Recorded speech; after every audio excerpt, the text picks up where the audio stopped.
going on? I am Nando. And I'm DJ. Oh, hi, Mr. J. I'm Diggins. And this is Mostly Nitpicking, a podcast where every week we pick apart a piece of pop culture by looking exclusively at the details. I use my voice too much. I've lost my upper registers. This week, we are talking about a movie that is one of the ones that we said we would do for some reason. I can't remember what. I think this is a March Madness one. Because I remember just like staring at this movie because it was just on top of the bracket for like at least a week. And I'm like, please God, no. Well, that's not true. I'm like, what's this movie? I was please God, no. You were please God, no. But I do remember staring at this like, okay, I guess this is what's going to win. And it did. Yeah. Do we know who that was? Absolutely not, because this person is a hero and put their movie name as their like name, so they become anonymous unless they post the Discord. But they're heroes for putting their movie as their title. Yeah, and listen, they're welcome to expose their identities to us, but also just know we'll take it personally. We take all of these personally. I think this movie is a very special movie that everyone loves. And yeah, you have nothing to fear, so just come on out and say who you are. No retaliation. None whatsoever. Just take the deal. And yeah, I'm very excited. We'll talk about it. So this week we're doing Babylon, not Babylon 5 or anything like that, just Babylon 0, no number attached.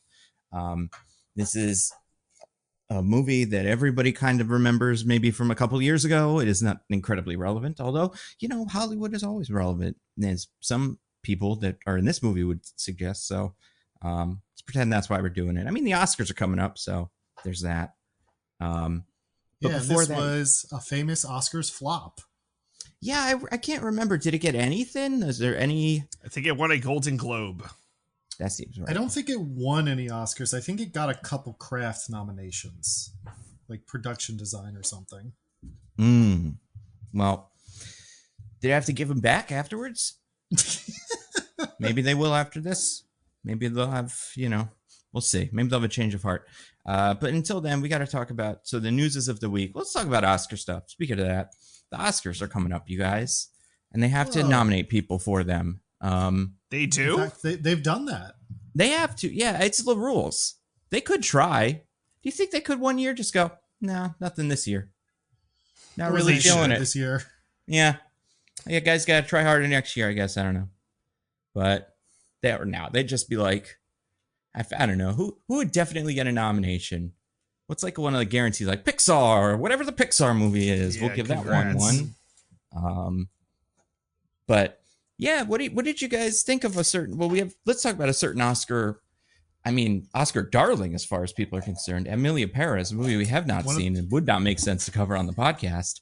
13 nominations, lucky 13 most nominated movies of all time, which means it's the best.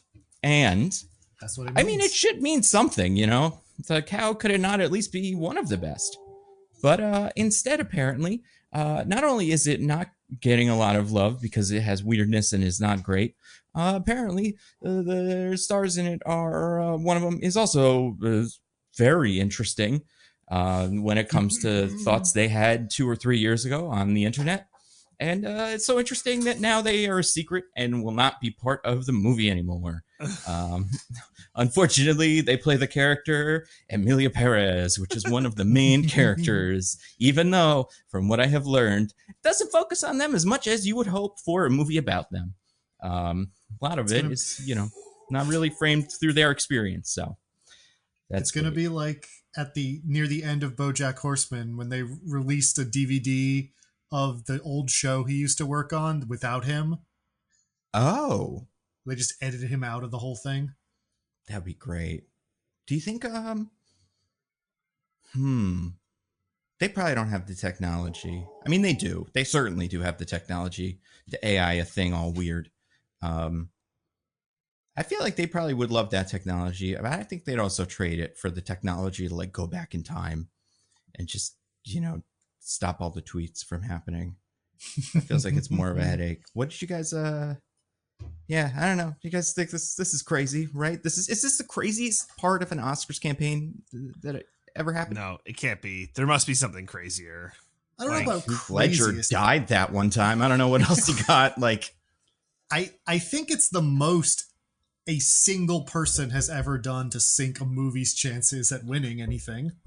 A movie that had great chances. Like, Yeah, that is. Well, that's what it is. You're not sinking something's chances if they never had a chance in the first place. yeah, and I feel like it's like a very, I don't know. It's one of those things where this wouldn't happen to anybody else, right? Like Zoe Saldana, we would know about this by now. She would have gotten, this one she got, like Guardians of the Galaxy, I guess, is a weird example because James Gunn also got canceled for tweets and stuff. But like, well, yeah, but then that's a perfect example because it would have happened by now. It would have happened by now, yeah. But this, like a fresh face, someone who I believe she has like a large career in. I'm gonna say France probably, because yeah, that's where this movie comes from, and that's a whole nother problem. But yeah, wow, get wrecked. The thing is, does this movie, like, so this thing, all this stuff came out during the campaign. So is there a chance that it still wins because too many people voted for it before they knew all this stuff? And then does the Academy give it to them? Like, I mean, yeah. Right? That's crazy. But I mean, do you judge the movie on the movie's terms and not based on things the star has done? Well, the problem, DJ, is on the movie's terms. There's also a lot of racism. Yeah, it's such a, it's the kind of thing where it feels like, I mean, I don't know all of like how this all came up and like how the tweets came up, but it does feel like there was just such a critical. I remember reading critics when this was coming out, like when they were people were watching it at like Cannes and whatever, Venice, and they were just loving it and loving it and loving it. And it feels like just the minute it hit pop culture and got all these awards, you know what it is? It got elevated too high, and it reached too close to the sun and had nowhere to go but down. A lesson you can maybe say about a lot of things. Maybe, Nando, maybe there's something about Hollywood in a story like that. Maybe that's, that's just what happens to everyone all the time forever. That's very, very, very possible. So wait, Diggins, I have a question. If this movie was problematic, why was it a darling before all of this stuff came out? DJ, why did Green Book win Best Picture? Well, because whites solved racism in that movie. They did. Viggo Mortensen specifically, Aragon. Yeah. It doesn't get much better than that. Like fixed racism. He did. So. Well, it's problematic in that way, DJ, where it's like French people fix Mexico and being trans. Yeah. But my point is that was not omnipresent until it's like, oh, I don't know about this Amelia Perez person. It seems like she's got some stuff going on. You know what I mean? Right. It wasn't omnipresent in your world. In the no, I think there's something to that. This was not a discussion, right? It doesn't get nominated for 13 nominations if this is the case beforehand. I mean, it wasn't the case in like elite Academy voter circles. Yeah. But it was conversations people were having. Sure. Like Nando said, as soon as regular people got to see the movie, I heard people being like, wow, this is kind of racist and bad. I guess that's what I'm trying to figure out. Like, what was the breaking point that is like, oh, we got to check these person's tweets? Or was it like, oh no, just more people got their hands on it, and then it was like, actually, are we sure about this? Oh, in terms of sinking the chances, it's this first one. Okay, because the movie is kind of weird and racist in that way, where it's like, oh, these people feel like they're doing a good thing, but actually it's all messed up and like bad. Yeah. Whereas these are like, you look at these tweets and you're like, oh, she's actually just racist. She actually just doesn't like brown people. Yeah. Right. And I guess that's what I'm wondering is like, to be fair, she doesn't like a lot of people. It's not just brown people, brown, right? Yeah, she's got a wide net she's casting. But seems like she's okay with white people. Safe to assume. Except for the woke ones that set up the woke Oscars. She isn't a fan of those when which that was okay. One of my favorites. Yeah. Yeah, this is strange. So it's not going to win any awards, even though. Well, we don't know that. Yeah, okay. It might. Though this is so fun now. This is so fun. Like, yeah. Oh my gosh, I agree. Like, I think it's great. They're gonna have to get up there and the winner of Best Picture is Emilia Perez, and yeah, they got to get up there. Everyone's gonna hate it. Oh my god, could they get booed? I hope so. Has that ever happened? Yeah, this could be like the first. Like the crowd at the Grammys singing A minor. Yeah, that's different because Drake is the villain. Drake is the villain of the story, right? Yeah, like Emilia Perez is the villain and winning. DJ, like they have to boo her. DJ, I will not have you on our platform downplaying how insane it is that an entire crowd at a music industry event was singing about how a major luminary of their industry is a pedophile. I'm not. Look, we can talk about this, and like, I'm not trying to downplay it. But what I'm saying is, like, actually, maybe I am trying to downplay it. I don't think, and maybe this is a controversial opinion, that there is anything remarkable about the crowd doing the A minor at the Grammys while it is playing, while Kendrick Lamar goes up for winning Record of the Year for Not Like Us. I find that to be actually rather unremarkable. Is that crazy? You find it unremarkable that all these accolades and people sing along are given to a song that, again, is very explicitly about how an extremely famous and popular musician is a pedophile. They're singing along to something that's catchy. That's not like, oh, I can't believe they all did that. They're singing the part that's about how he's a pedophile. Okay, but the one over the broadcast, you hear the A minor, right? Like, you don't really hear them singing the other parts, but you hear the A minor. I'm talking about like that clip that I didn't watch the Grammys, but that clip went viral. So yeah, but I don't think that's remarkable. It's not. How is that remarkable?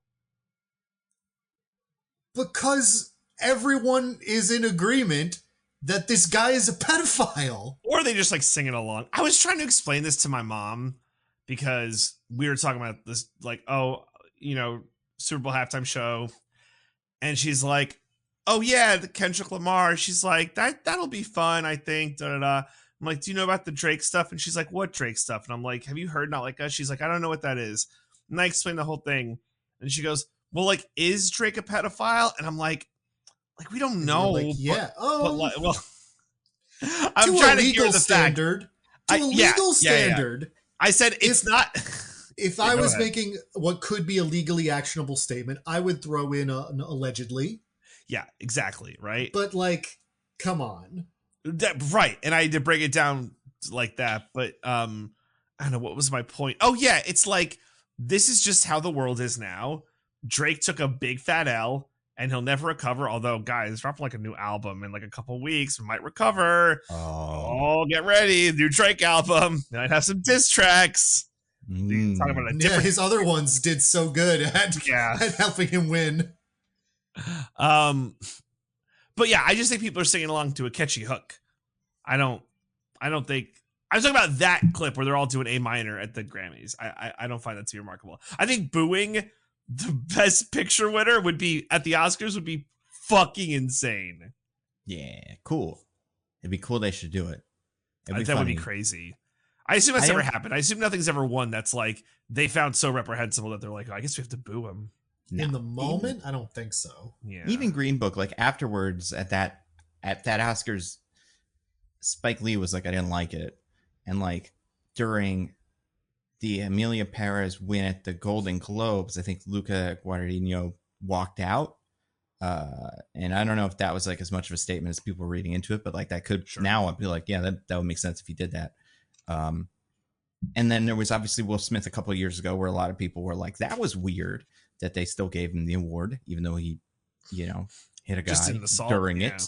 But, I don't think it's ever been like that. I don't think it's ever been, but that's why I think they'll just fucking lie. I think they'll fix it. They'll come out and be like, it wasn't Emilia Perez. It was Conclave. It was I Moonlight. think this is the year of Conclave.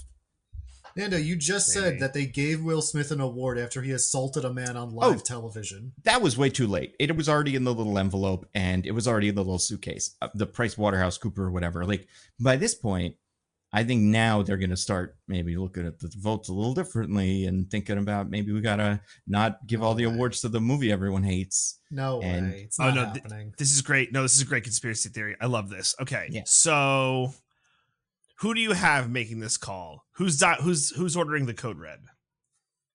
Is there a Mr. Oscar? Yeah, there is. There's a guy who usually comes out during the ceremony. I don't know who he is, but like There's usually does a presentation. I don't think they're actually super involved in like the whole point of like the PricewaterhouseCoopers thing is they do all the vote tabulation. It is not handled by the Academy. But I do think he's going to meet somebody in like a, in a car park with a manila envelope and tell them that it would be great if Amelia Perez did not win, and they can just pick. I think that would be fun for them too. They could pick one that they're like, this is the best one. Even though it's probably not going to win, we could pick it. It's a Substance this year, baby. Dune 2, it's going to finally win the one. And then, wait, was that this year? Yeah, Dune 2 is it is this one, right? Yeah. Bro, it should be Wicked. Because that would just like blow everyone's fucking... Yeah, it would blow everyone's minds like open. It'd be funny if it lost to a slightly better musical.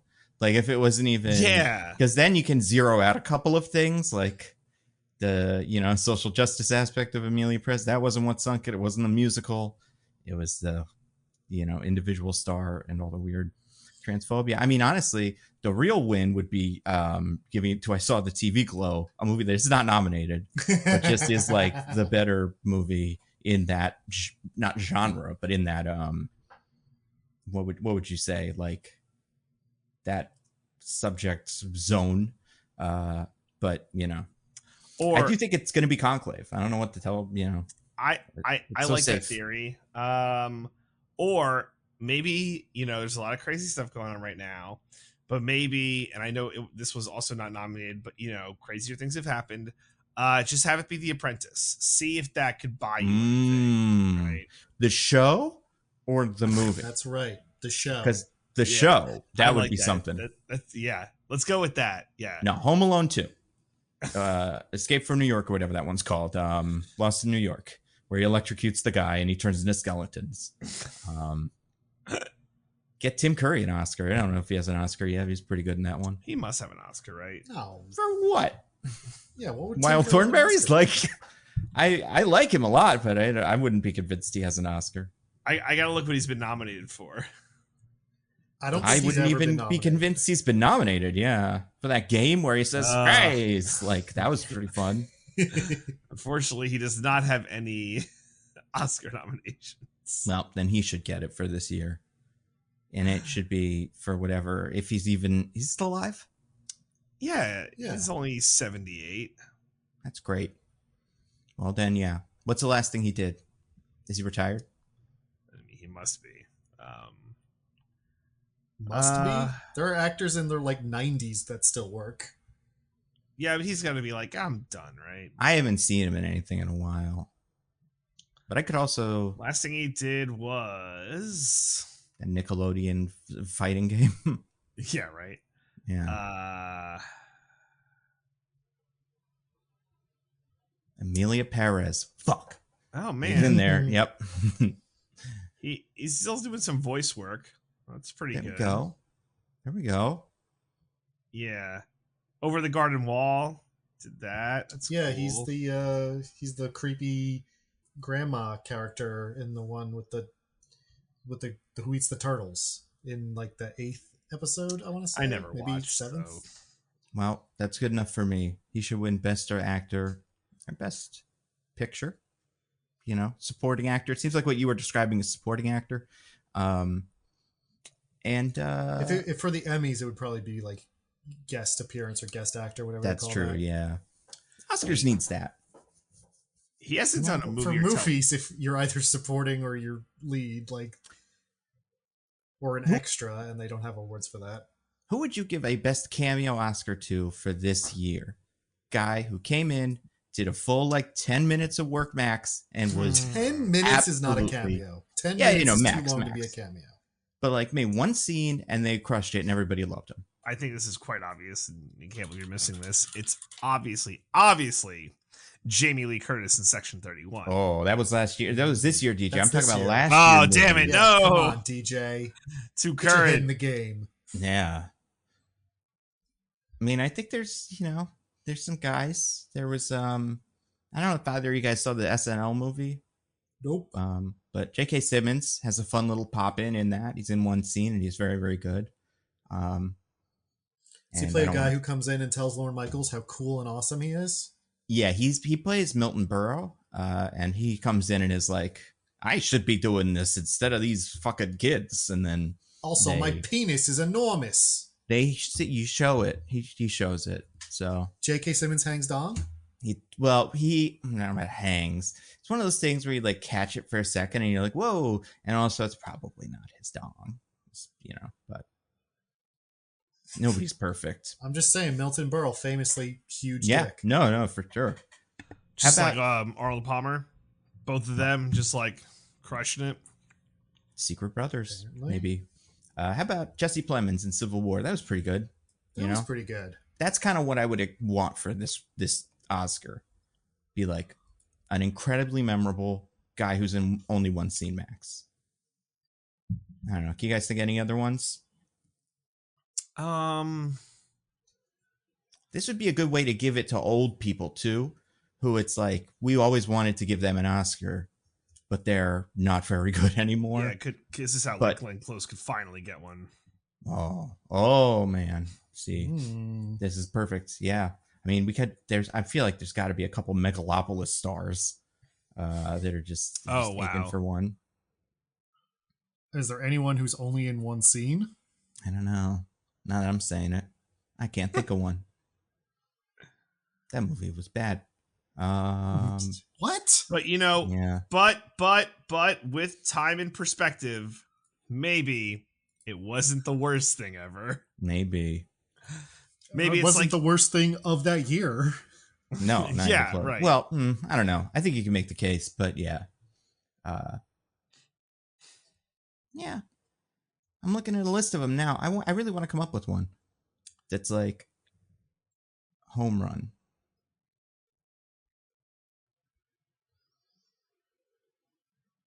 Yeah, I don't know. It's hard to think of like cameos off the cuffs. Yeah, right. Because it's hard to be like memorable, except when like, right. I don't know.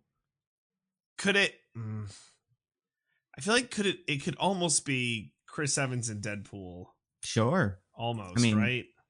It could be him. It could be like,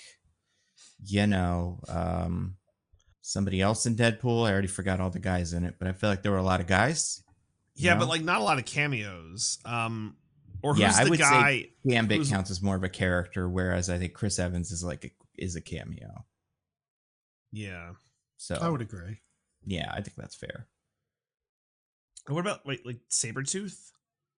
Tyler Mane, classic guy. Yeah. I mean, that's the thing with that one is like, I feel like that movie did have quite a few cameos. I just can't remember any of them. Right? Like, that's a good sign. Who else was in that movie? We watched it, I'm pretty sure. I think we did. We did. The dog. They could give the dog an Oscar. Give the dog a cameo. Like that dog was great. Yeah, this is tough. This is probably why they don't do it. Because it's really hard to come up with them. Like, it's really Does hard. Wicked have one? There's got to be one in. No, there's not. You could give it to Idina Menzel. Yeah, or this would Kristen be what Chenoweth that's in for. Wicked. Oh, that's a really good one. Yep. Could they get like a double one? Maybe. I mean, listen, the rules are wide open for this one. We could give it to Mrs. Chen in the Venom movie. That's one little cameo, and she was good, and she was in and out. She's a character, though. I would say she's a character in other Venom movies, but in Venom 3, I don't think she is. Yeah, but the fact that she is a character in other Venom movies makes me feel like it's not a cameo. They're just not in this one that much. Okay. No, I'll take that. What about that guy they brought back from the dead for the Alien movie? Can we do him? He's in multiple scenes. Oh, okay. Yeah, you're right. They do keep coming back to him. Is there anybody in one scene of Furiosa? Those are traditionally pretty good for this. I'm trying to think anyone like the mom. Furiosa mom was pretty good. Oh yeah, right. She comes back. Fuck, you're right.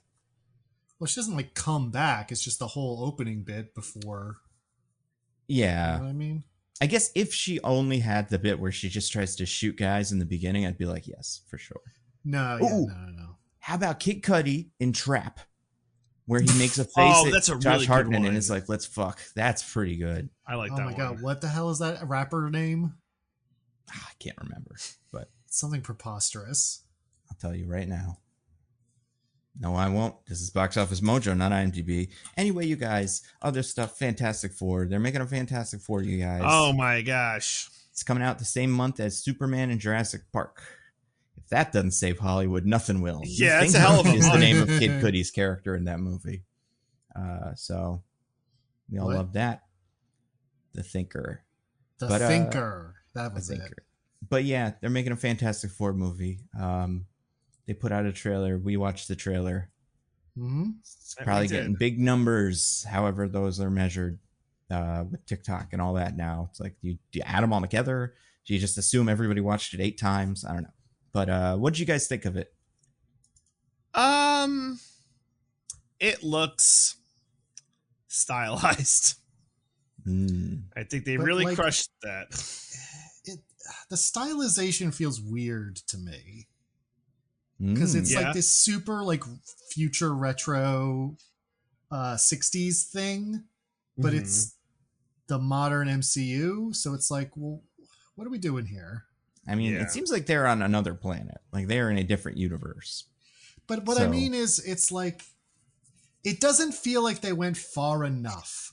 The Fantastic Four are future retro and everything else is normal.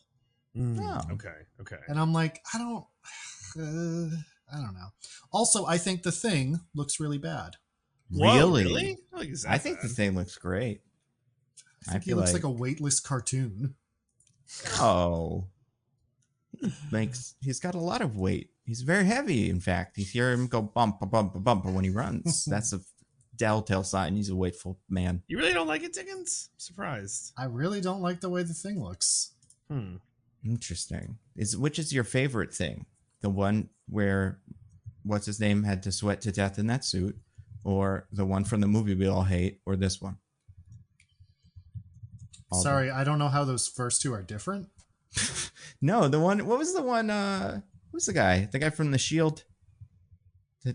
Michael Chiklis? Michael Chiklis? Yes. He had that big plastic sorry. suit. I forgot about... Fanforstic does not exist in my mind. That's fair. It should. Yeah. Michael Chiklis, obviously. See, I liked him a lot in it, but I do feel like his suit made it just felt like a thing. Big giant thing that a guy's wearing. Well, not a thing. Not like a thing. But like one of those things where it's like, yeah, this guy can't turn his head, because the suit won't let him.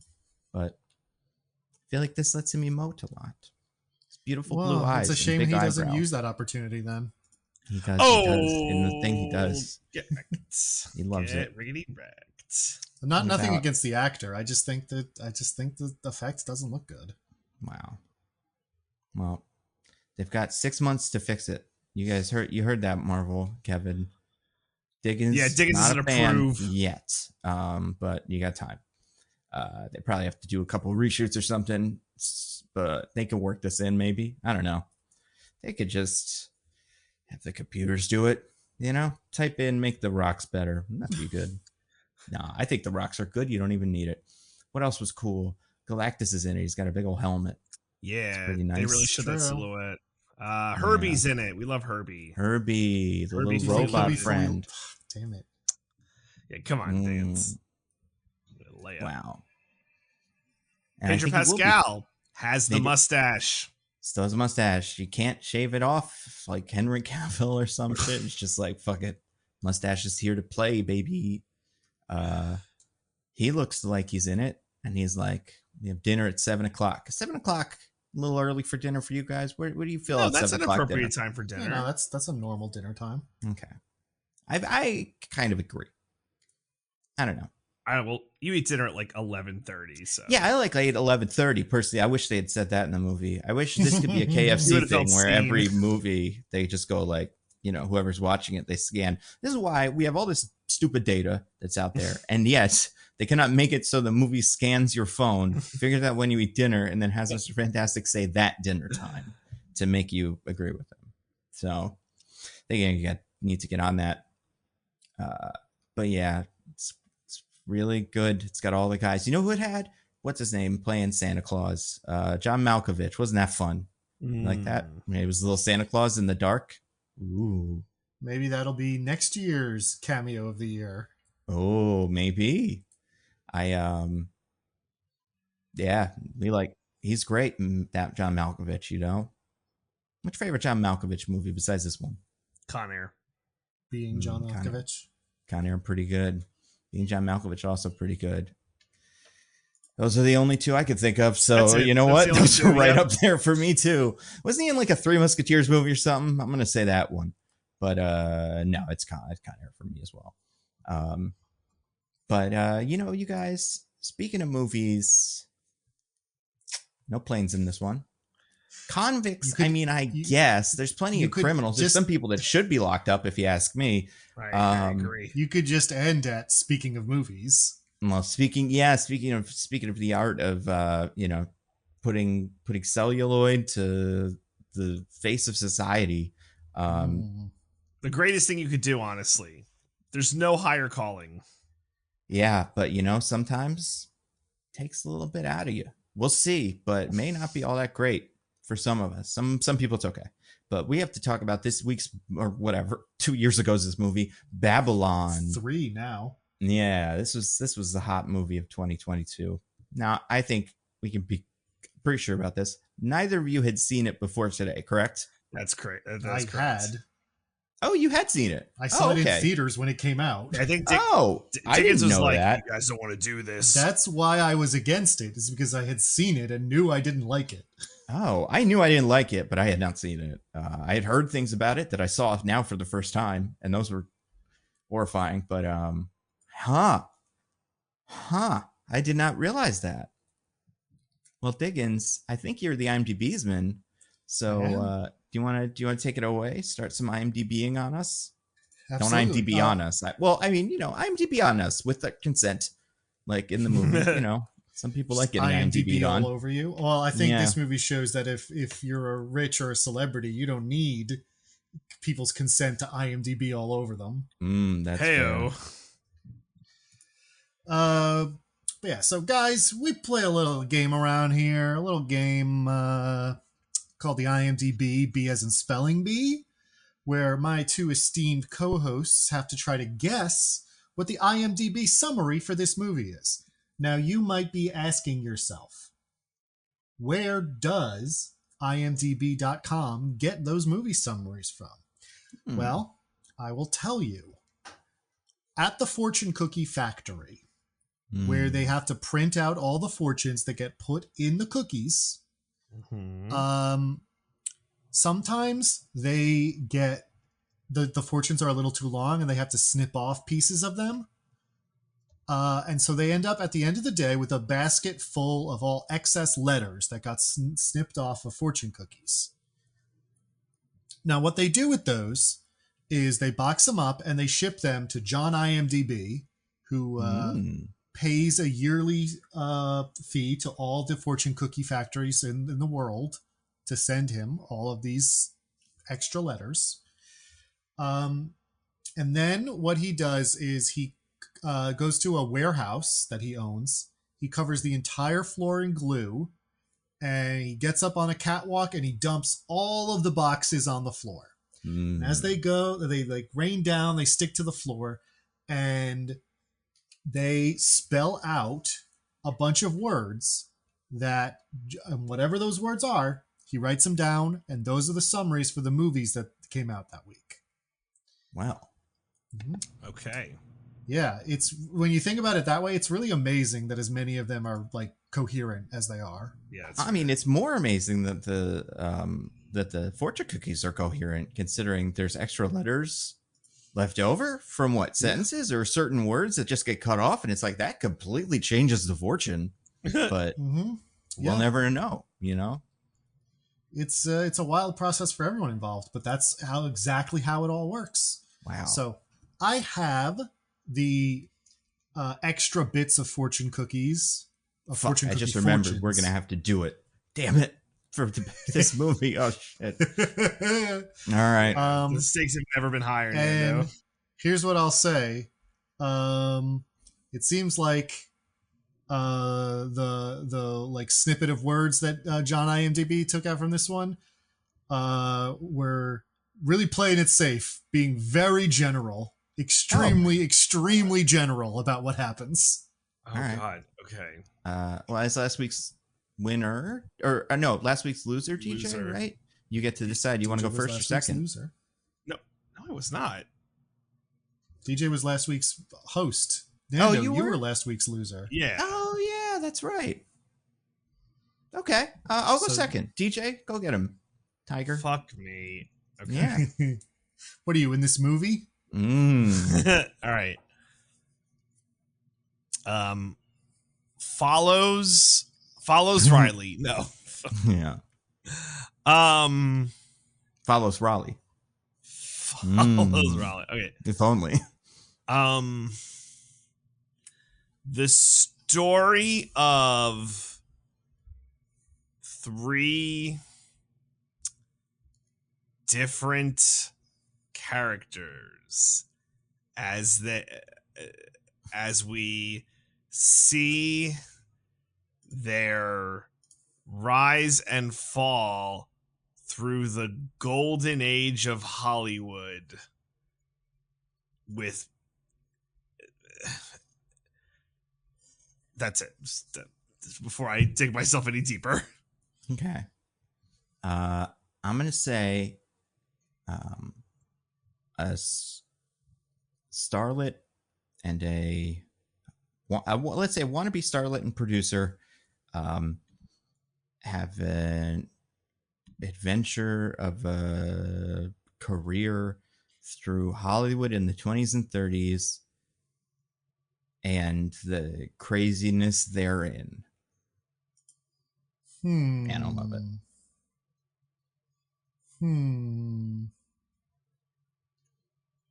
Well, I think I do have a winner.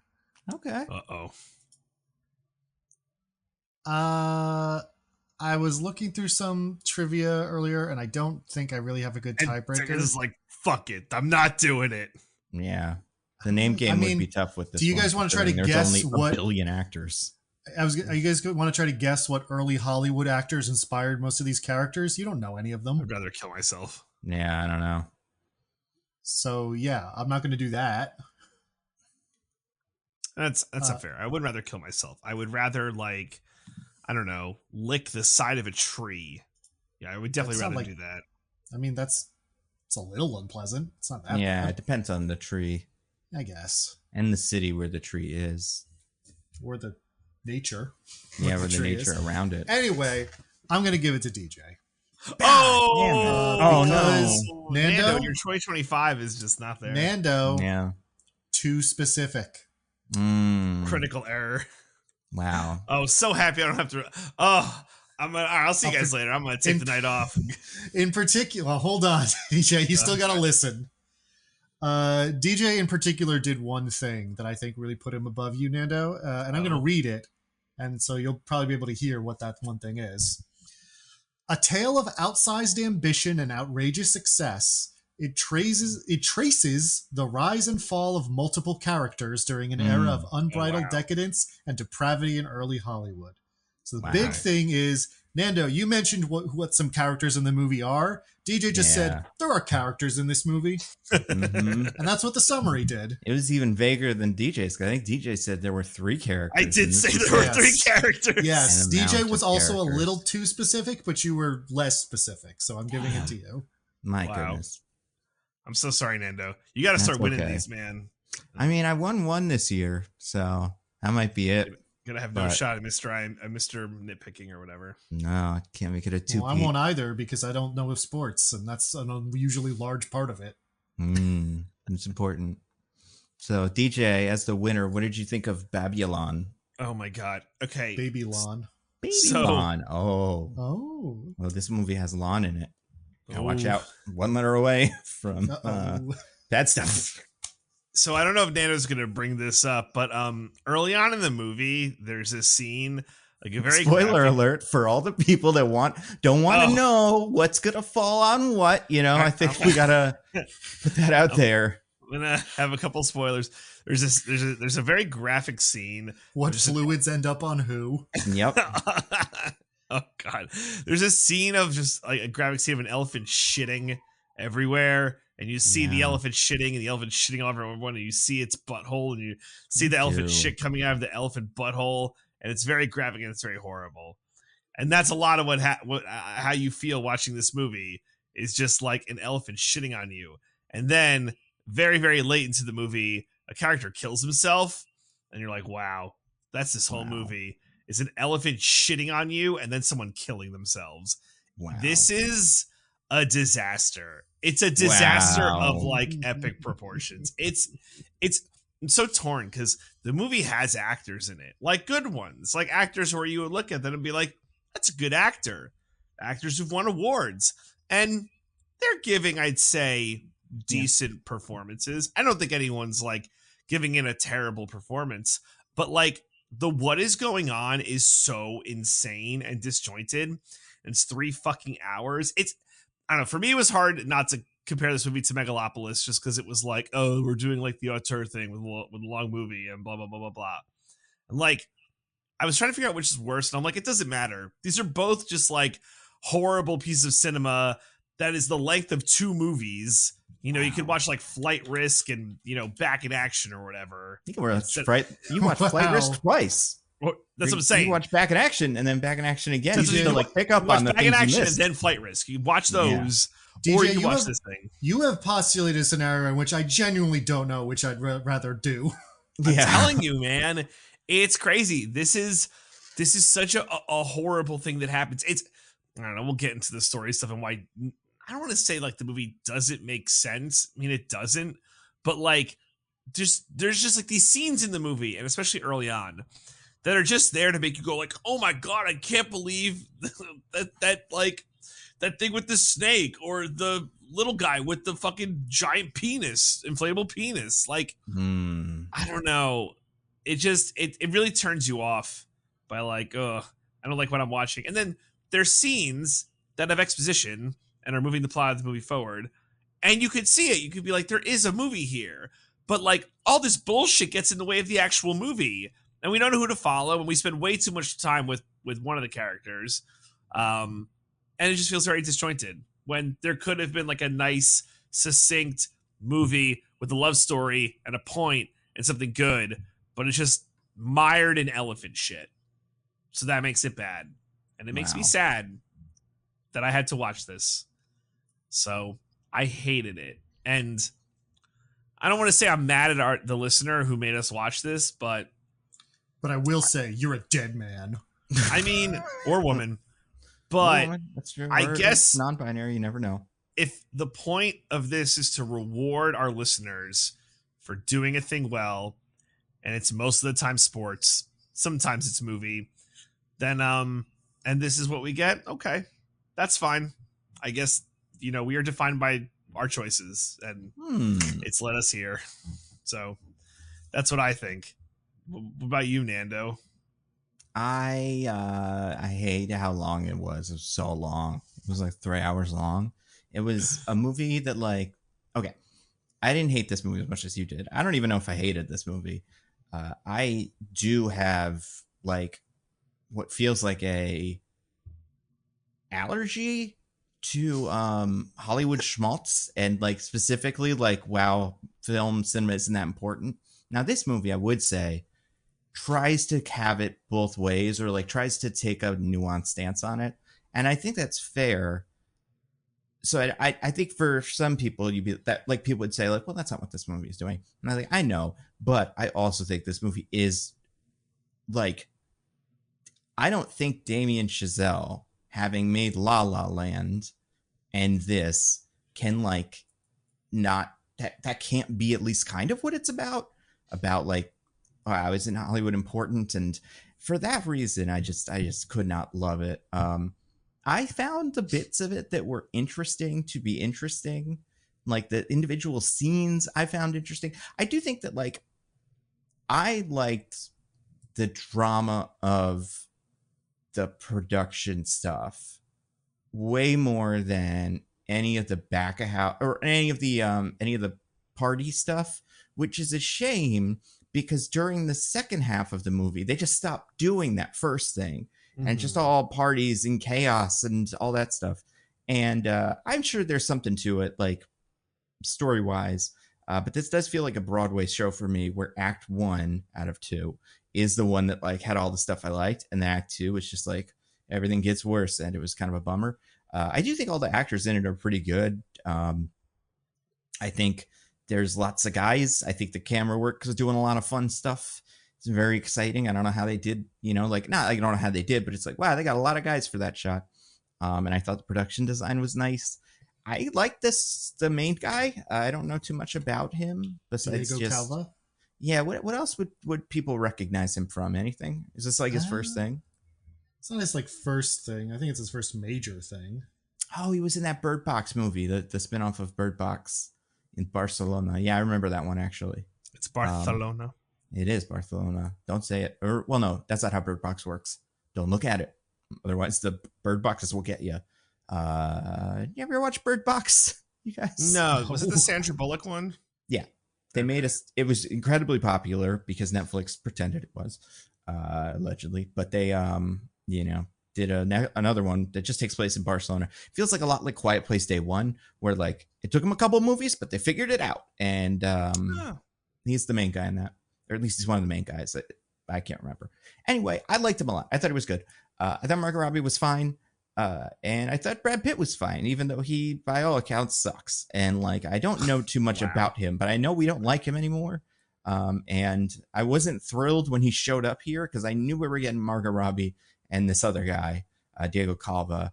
And then I knew it was just like a fucking parade of guys, like a parade of like, oh, look, it's Flea. And like, all, so I was not expecting a third star to be there. And it's just that part I wasn't thrilled about. But I thought it was interesting. I don't know. I think I liked this movie about as much as I can for a movie about this subject matter. But this, movie about movie or play about play, any of that just immediately has such a, it gives it so many negative points it has to work back from. That being said, like, I do think there's stuff in here that I'll remember for a long time. So I don't, and stuff I'll remember for a long time positively. But yeah, probably didn't need to be 3 hours long. What are you going to do? Diggins, what about you? What did you think of this movie? Well, the one unmitigated good thing about this movie is the runtime. I think 3 hours is... all movies should be at least 3 hours, if not more, personally.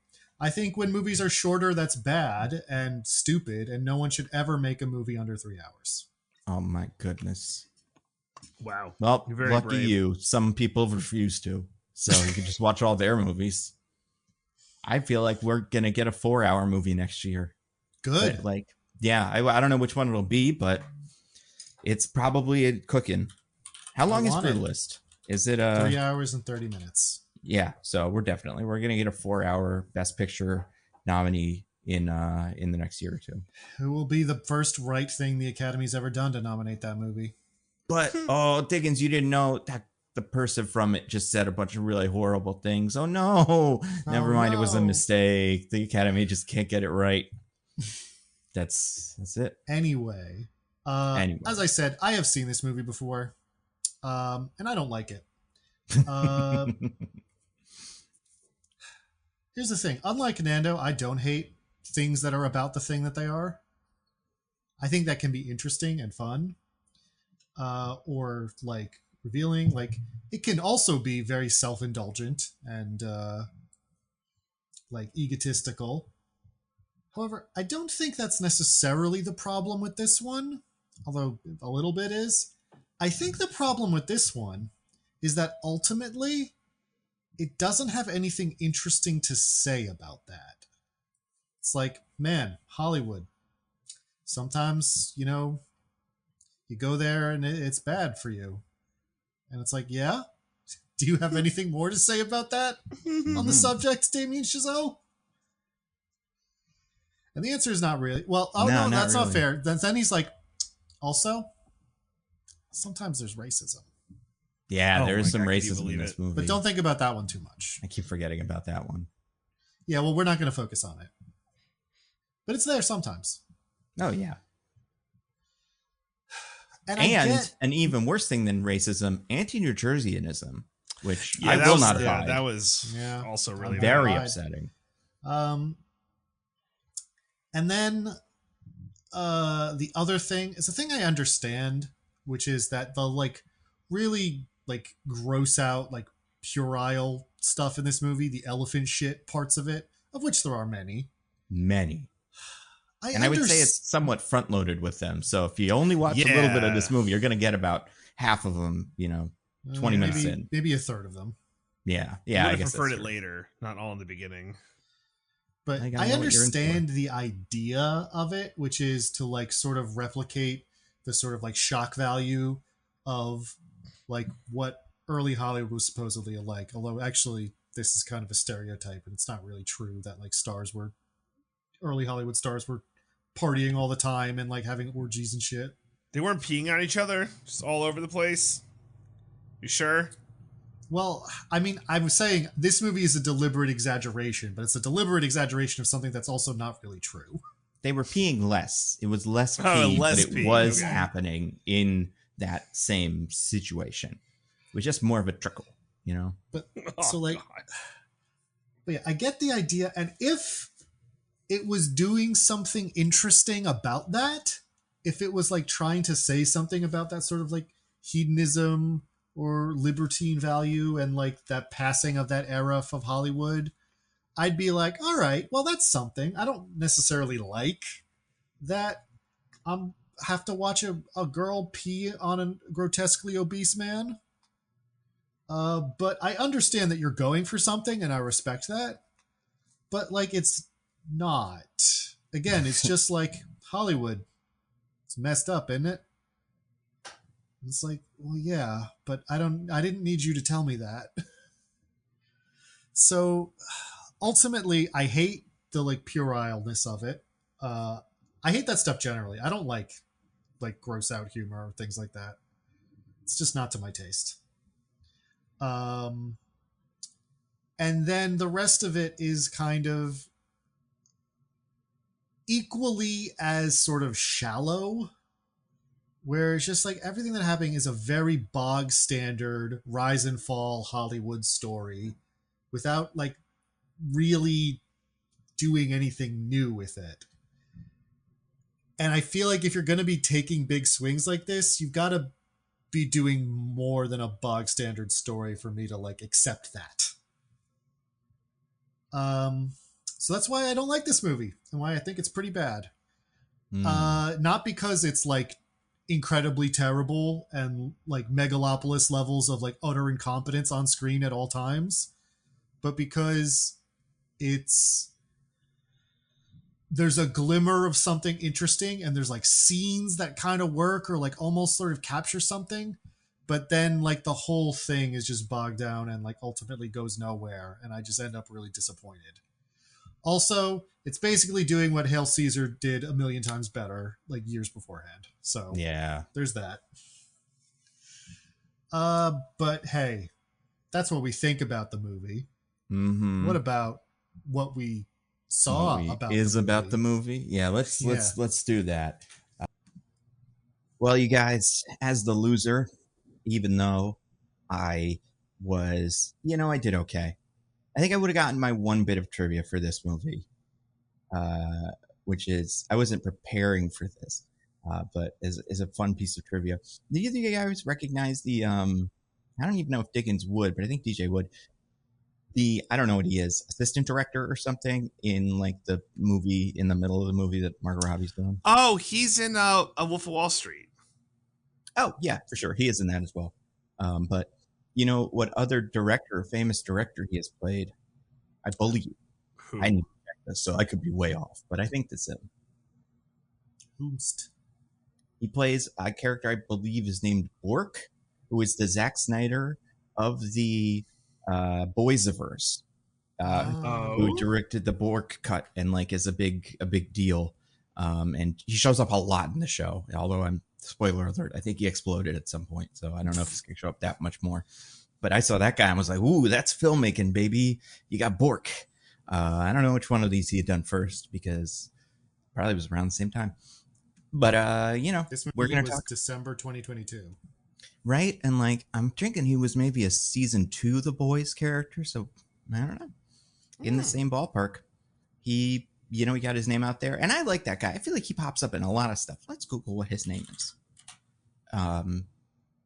You love when it's like, the guy from that thing. Yeah, no, it's like the same joke. Yeah, he got a bright future, that Brad Pitt. Well, I guess maybe not, but this guy. Let's see. Let me look at him. Oh, this fucking IMDb page does them all by order of appearance, except for some. But like, my goodness, that is unhelpful for this movie specifically. TJ Byrne. Okay. I have not found him. Guy. Good for him. What other stuff may we recognize him from? Let's see. He voices Bolin on Legend of Korra. Does he really? Wow. Apparently. The things they can do. Other stuff I might recognize him from, because I'm seeing a lot of movies maybe you would have seen. Yeah. Like Shazam, Fury of the Gods. Oh, I hadn't gotten there yet. He plays in that. Neil Cavuto in Bombshell, the Fox sexual harassment movie. Another Margot Robbie classic. Maybe they're friends. Maybe? I don't know. He was Dr. in... Dario Bava. Yeah, I don't remember who that was. Oh, he's in A Complete Unknown. Oh. Cool, good for him. Does he play like a director in that too? Let's see. He plays a music manager. Oh, okay. All right. Well, I don't know how you didn't mention this one. Were you going up through his like discography or like his, so you started with older stuff. Yes. Which means you skipped 2017's classic. And I don't remember what he was in this. Home Again, starring Reese Witherspoon. That movie where the boys, she has the 3 boys that she fosters or whatever. All right. I didn't recognize the name of that movie because I wasn't on this podcast when you did that. Oh, that movie's so fucking weird. I've never seen it. I heard you talk about it. Yeah, he's also in Green Book, apparently. Still haven't seen it, but... A great movie, beyond reproach. Also, he is in Black Lightning, the show that was like, based on it was one of those CW superhero shows. Yeah. He plays a character who is Principal Mike Lowry.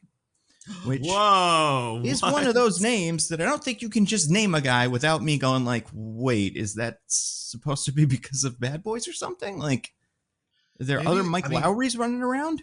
Have you seen Black Lightning? Maybe it's a joke in the show. It very well may be. I have not. Black Lightning goes to a PTA conference and he's like, I'm Principal Mike Lowry. And Black Lightning is like, you don't look like Will Smith. Yeah. That would be funny if the Black Lightning went to the school was like, I'm pretty sure Will Smith is the principal of this school. I can't wait to meet him. And they've always wanted to meet Will Smith. And then they were like, why do you think he's... I don't know, because he doesn't want people to know he's Will Smith, so only the true fans would recognize Mike Lowry. And this guy is also in Coyote v. Acme, a movie that we will never see, but will remain on his IMDb page forever. I was going to say, how is he credited for that? I mean, he made it. They finished making it. Yeah. Him, John Cena, Will Forte, Lana Condor, we're never going to see that movie. Or maybe we will. I don't know. I don't think so. Nah, probably not. But you guys, speaking of movies we did see, Babylon, they made it. So I'm going to explain it to you. We're going to do our usual thing. We're going to do a synopsis of the movie. I do want to say, though, before that, because we've had a lot of these recently, we started with what was the first? The Ancient Disc. Yep. Then the Lever. Then the Futuristic Cube. Yep. Right.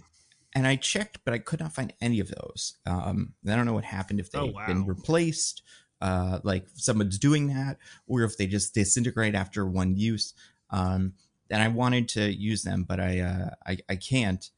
So instead, I am going to use the wonderful spinning top. So it's just, it's going to be a top, like one of those with all the stuff written on it. So kind of like a dreidel, I guess, almost, right? Because tops usually don't have different sides that have words on them. Usually just the one. But I feel like a dreidel's got to be a specific thing, right? There's got to be a word for top with stuff that is not a dreidel. Either way, we're getting one of those. And everybody's going to spin it, and it's going to go whoosh. Nice. Or it's going to fall over on its side, and we're all going to get really mad at you. But for most of us, we'll swirl around and spin it. And if it lands on something, then you have to, talk about that thing. And at the end, we will be done with the top forever. Or maybe it'll come back. Maybe it'll be a humongous picture. You don't know. It's like a wheel, though. It does spin, and it's not unlike a wheel. This could be the wheel in disguise. People have said tops and wheels basically the same thing. Very similar, yeah. If you have a big top, you could put that on your car and it'll probably work. Absolutely.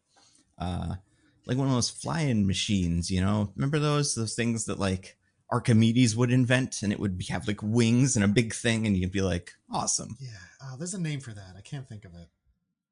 Archimedes mobile. And speaking of mobiles, in Babylon, okay, this movie starts with, and I cannot stress this enough. Things are getting a little hectic in LA. LA is a dangerous place, but it is not like, okay, it's kind of a lonely place. People have said this about LA. Have you guys, either of you guys heard this? I have not. Really? Well, it does apparently get a little lonely. You need acquaintances. And one of the things that Joey's toying around with is the idea of maybe throwing a party to get to know some of his neighbors. Not just any of his neighbors, Nando. Yes, a specific neighbor. That's right. One. His name is Jake, and Joey is in love with him. Jake plays basketball. And Joey wants so badly to be friends with Jake. Now, this is an actor. I feel like I've seen him in stuff. Oh, he's in Wedding Crashers. Oh, he was in The Breakup. I like this guy, actually. Now, I do want to real quick say, DJ, did you for the third week in a row get tricked? Yes, I did. This one even shares themes with, because it's about LA, DJ. I know. You could learn something about both of them together. And this is such a shame. It's going to happen. I'm going to make it happen. I feel so much shame.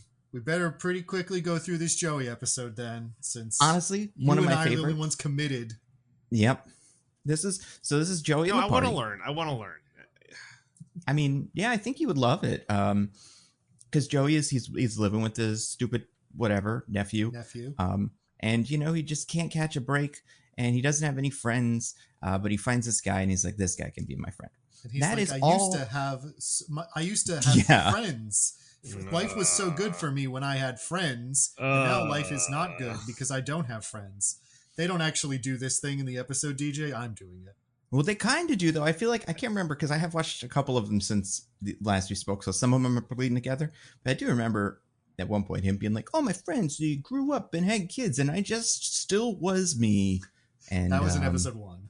That was in 1. Okay, yeah. I wouldn't put it past him, though. Like, let's be real. But really, this episode is about one thing and one thing only, and it's the same thing so far. Every episode of Joey is about incest. The mom wants to fuck her son. She cannot get enough of it. And the first episode, you're like, she's a little overprotective. The second episode, you're like, this is kind of weird. This episode, it's like, she wants to fuck her son. There's no other explanation.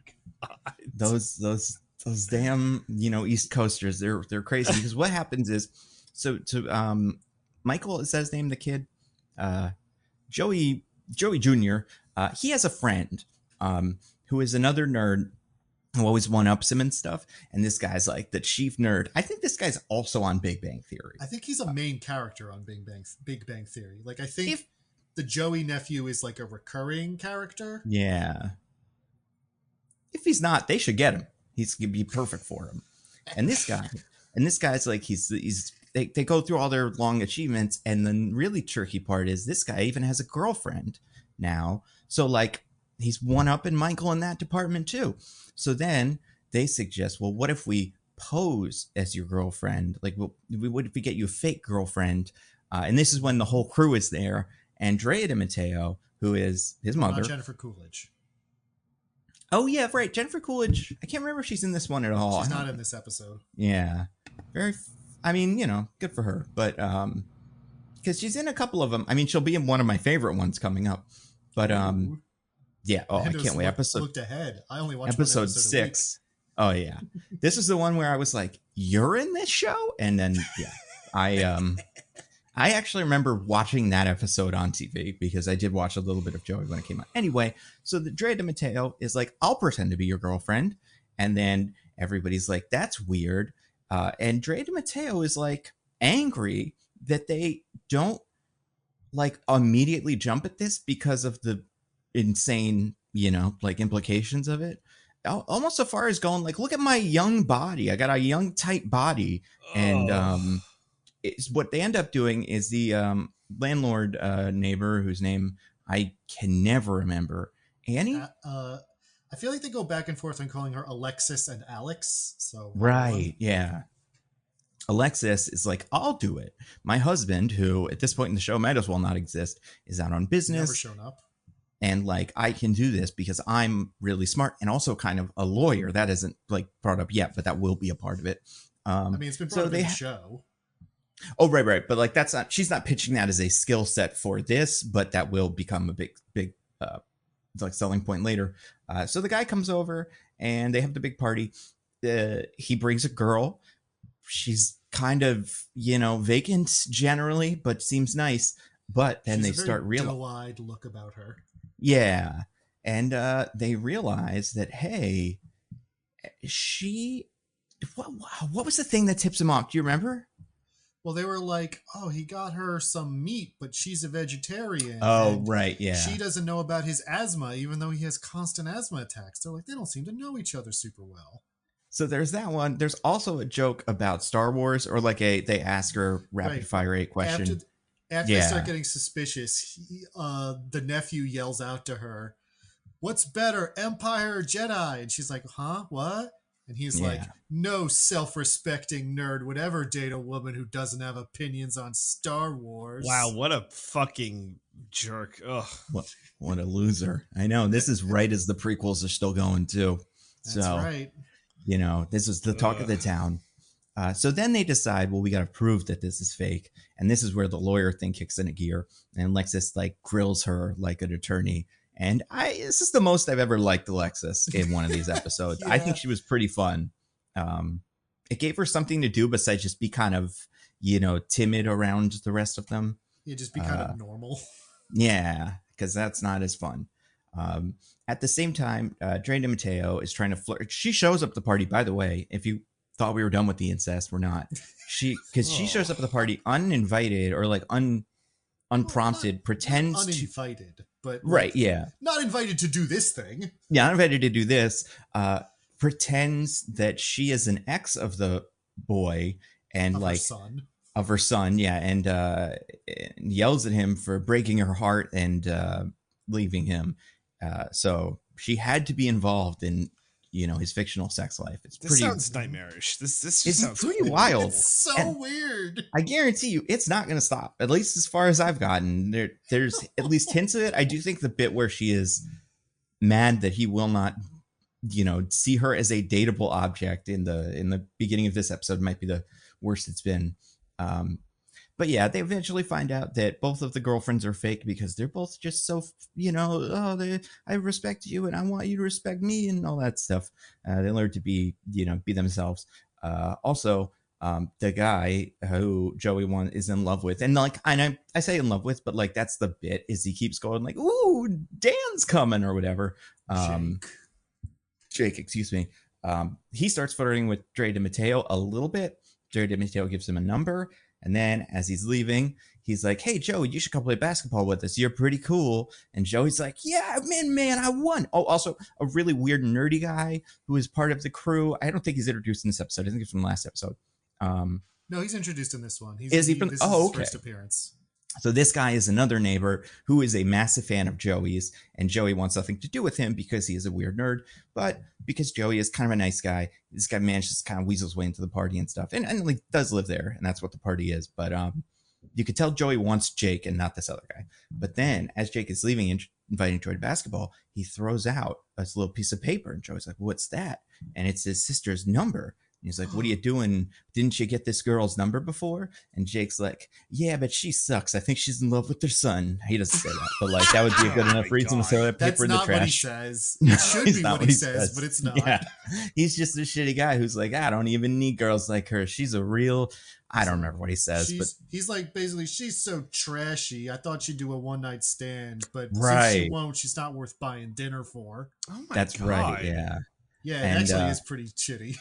And then Joey slams the door in his face and also pretends that didn't happen. But then Trey and Mateo saw him and is like, "Oh, Joey, you're looking out for me, brother." And then it turns out, the end of that thing, it turns out that the weirdo hung around at the party and helped clean up.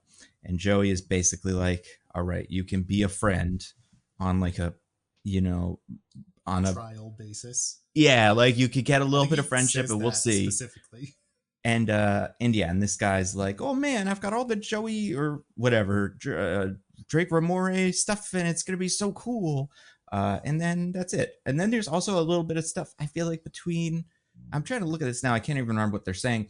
But like, for you, Diggins, having watched this, do you think they're trying to set up the son of the Alexis? Is it going to be a thing going forward? It's supposed to be your standard, like, we had a sitcom plot together, so here's us saying, like, we get along better now. Hooray. Okay.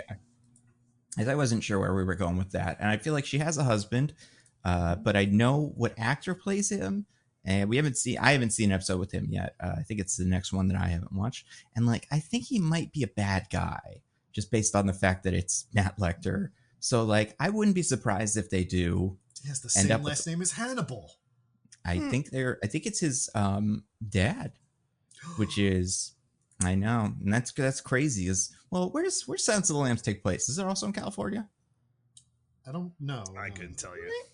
I don't know. Well, also but which anyway, part of it? Because yeah, that's true. It's a big place. Parts of the country. But yeah, so that's the end of Joey, episode 3. Honestly, yeah, we're finally starting to get done with all the setup, and we're getting into some of the wacky sitcom hijinks, and I think they're quite fun.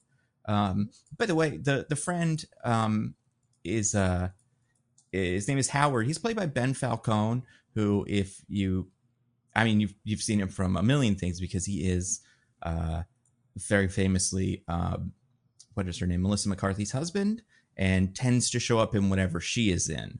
So like Bridesmaids and all that stuff. Okay. I believe he was even in the most recent Thor movie that she had a cameo in. So it's that guy. Yeah. I hadn't thought about it when I was watching it, but now you're saying that, I'm like, oh yeah, I do see him in a lot of stuff. Like, oh yeah, they're fully like, and I also think he's a writer, so I think that's how they kind of, well, maybe not, maybe he does some producing, but yeah, he wrote the movie Tammy, and he wrote the movie The Boss, so they're like a little pair. But yeah, he's fun. He's the air marshal in Bridesmaids. But yeah, and then that's the end of that Joey. One of the Joeys. What do you think, Diggins? How does this rank among the 3 Joeys we've seen so far? It's as you said, most incest so far, which yeah, I think is really, really a big demerit against it. Well, who knew the Joey sitcom would be so much incest? It's really, really shocking. Yeah, I mean, I wouldn't have guessed. Like, if you told me a Joey spinoff was coming, I would have been like, bet there's a lot of incest in that one. Yeah. But, well, there's, like you said, there's sitcom hijinks, so it's kind of nice that those exist. Mm-hmm. I don't know. I mean, the show Joey isn't very good. It's great. I like his little friend that gets introduced in this one, too.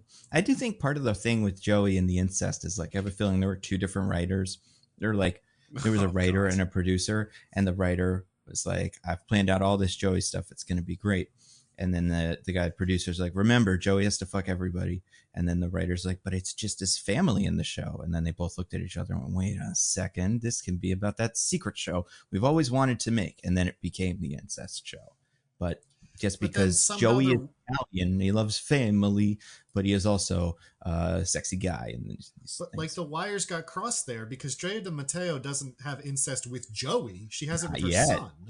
Well, but she made Joey feel her boobs. I think there's time. That's true. This is a 40 episode show. We're in episode 3, so that's who knows where it's going. There's so much time.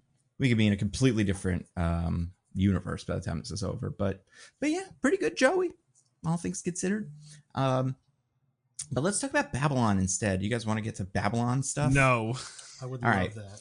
Well, here we go. Babylon. So it's a movie. It starts in the old times in the 1920s, like I said. This movie goes year to year, and like it will have little time cards that will come up. But it's not like, it's kind of just like, oh, this is the year it currently is. Time passed. Mm-hmm. But it generally takes place around the 20s and 30s. Like DJ was saying, our introduction to the character played by Diego Calva is in the form of him having to herd like an elephant over to a party because his job is he's some sort of handler or like assistant to the guy who throws the big crazy Hollywood parties, and the guy that's here to pick up the elephant thought it was a horse, so he doesn't have anything big enough for an elephant, but he's like, all right, well, here's some money and we go to the sexy after party afterwards, so please try. And they try, they fail because the car is not good enough for this, and then when it really starts failing, they get out and try to push it from the back, which is like brave, I guess, but it's insane. Like, oh, these two cars can't do this, but I think us two guys will nail it. Yeah.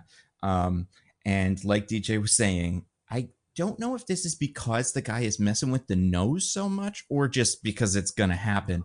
The animals just do it. Just do it. Yeah. The elephant poops all over them, and like DJ was saying, he does not poop. He shits. He violently shits. Whenever you say, yeah, it's very graphic. As DJ was saying, like, and I think this is important. Like the way this scene starts is, or the way this shot starts, they are behind the elephant, and then there's like I feel like some drama that comes from something. I honestly can't remember what it is, but then they look up and just the first shot we get that would suggest that this is what's going to happen is the elephant's butthole opening up like before any of the poop. So it's not like in Knocked Up per se, where like they show part of the birth, but it's like, if you're watching that, you know, that's what's going to happen because you're like, so it's kind of like a, you know, if you don't want to watch it, don't look at this part. Yeah. This comes out of nowhere in terms of, you know, well, no, it comes out of the elephant's butt. It comes out of the butt. So much poop, it gets on the camera and it covers these two guys, and it is one of the worst things I feel like I've ever seen in a movie.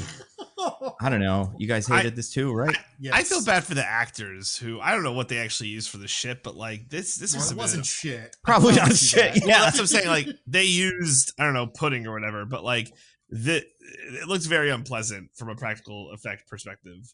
I mean, listen, shower me in pudding all day. I think I would have a great time. Maybe not in the hot LA sun, but how very Joey of you, Nando. Yeah, exactly. He loves that stuff. I feel more bad for the elephant because there was a real elephant on set for some of this, I assume. Yeah. And it probably read the script and was like, "Can I get to shit on people?" And they were like, "Well, no, we actually have a machine for that." I was like, "Fuck, what am I doing?" You're sitting in the thing. Ugh, this is bullshit. Hollywood used to be cool. Now it's all woke. And he went to his trailer. Yeah, Hollywood used to be all about your bodily fluids getting on people. Speaking of which, Nando, please continue. Oh boy. So we like the sexy party. They have to get this elephant there. I don't know how they do, if they just walk it or whatever, but either way, the next thing we're going to see at the sexy party is a sexy lady dancing around in like a room by herself. And I'm only going into so much detail here because these two first things are insane. Everything does kind of slow down, especially in the middle. She's dancing around in a room by herself. Then we see there's a man on the floor, like Diggs was saying, an obese man with no clothes on. She's got clothes on, or she's got like a nightgown on or whatever. And he's just laying on the floor, and she walks over on top of him and pees on him. Pee on me. I want you to pee on me. Yeah. We see it. It's not like implied. Like we don't see it coming out of her, but we see it dropping down onto his naked body. Mm-hmm. It is like, it's funny. It is more explicit than that Dave Chappelle sketch where they made fun of P. Diddy peeing on, or not P. Diddy, who was it? R. Kelly peeing on women. Yeah. Like it is so much. And like, it's another one of these fucking Hollywood things where like, you know, they didn't just use water, you know, they used like something. They used like apple cider vinegar mixed with a little bit of this for color and viscosity or whatever. And it's, you know, it's insane. That woman is going to not die, but like get, I don't know, she's going to pass out, which is, I assume, mostly from cocaine or something, like some overdose unrelated to this. But if there ever was a cautionary tale for this movie, don't be the person that pees on the people at the parties. It's not going to turn out good for you. Even though this seemed very above board in terms of like, you know, he's asking for it and she's doing it. Like it's all consensual or whatever. As consensual as any of these can be, you know. Well, first of all, she's clearly like there's some kind of like celebrity or payment thing going on here, and B, she's underage. So that is true. They do say she's underage. I forgot about that.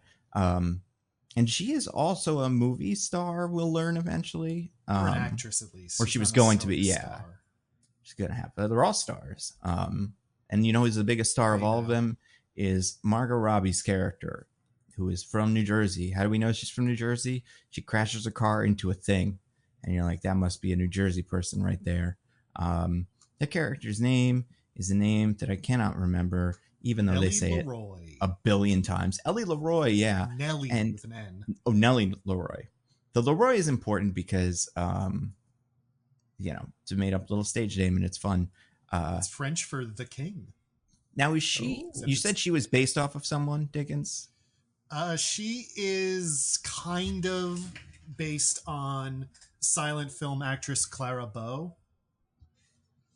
who is also a similar character in Singing in the Rain is based on. Okay.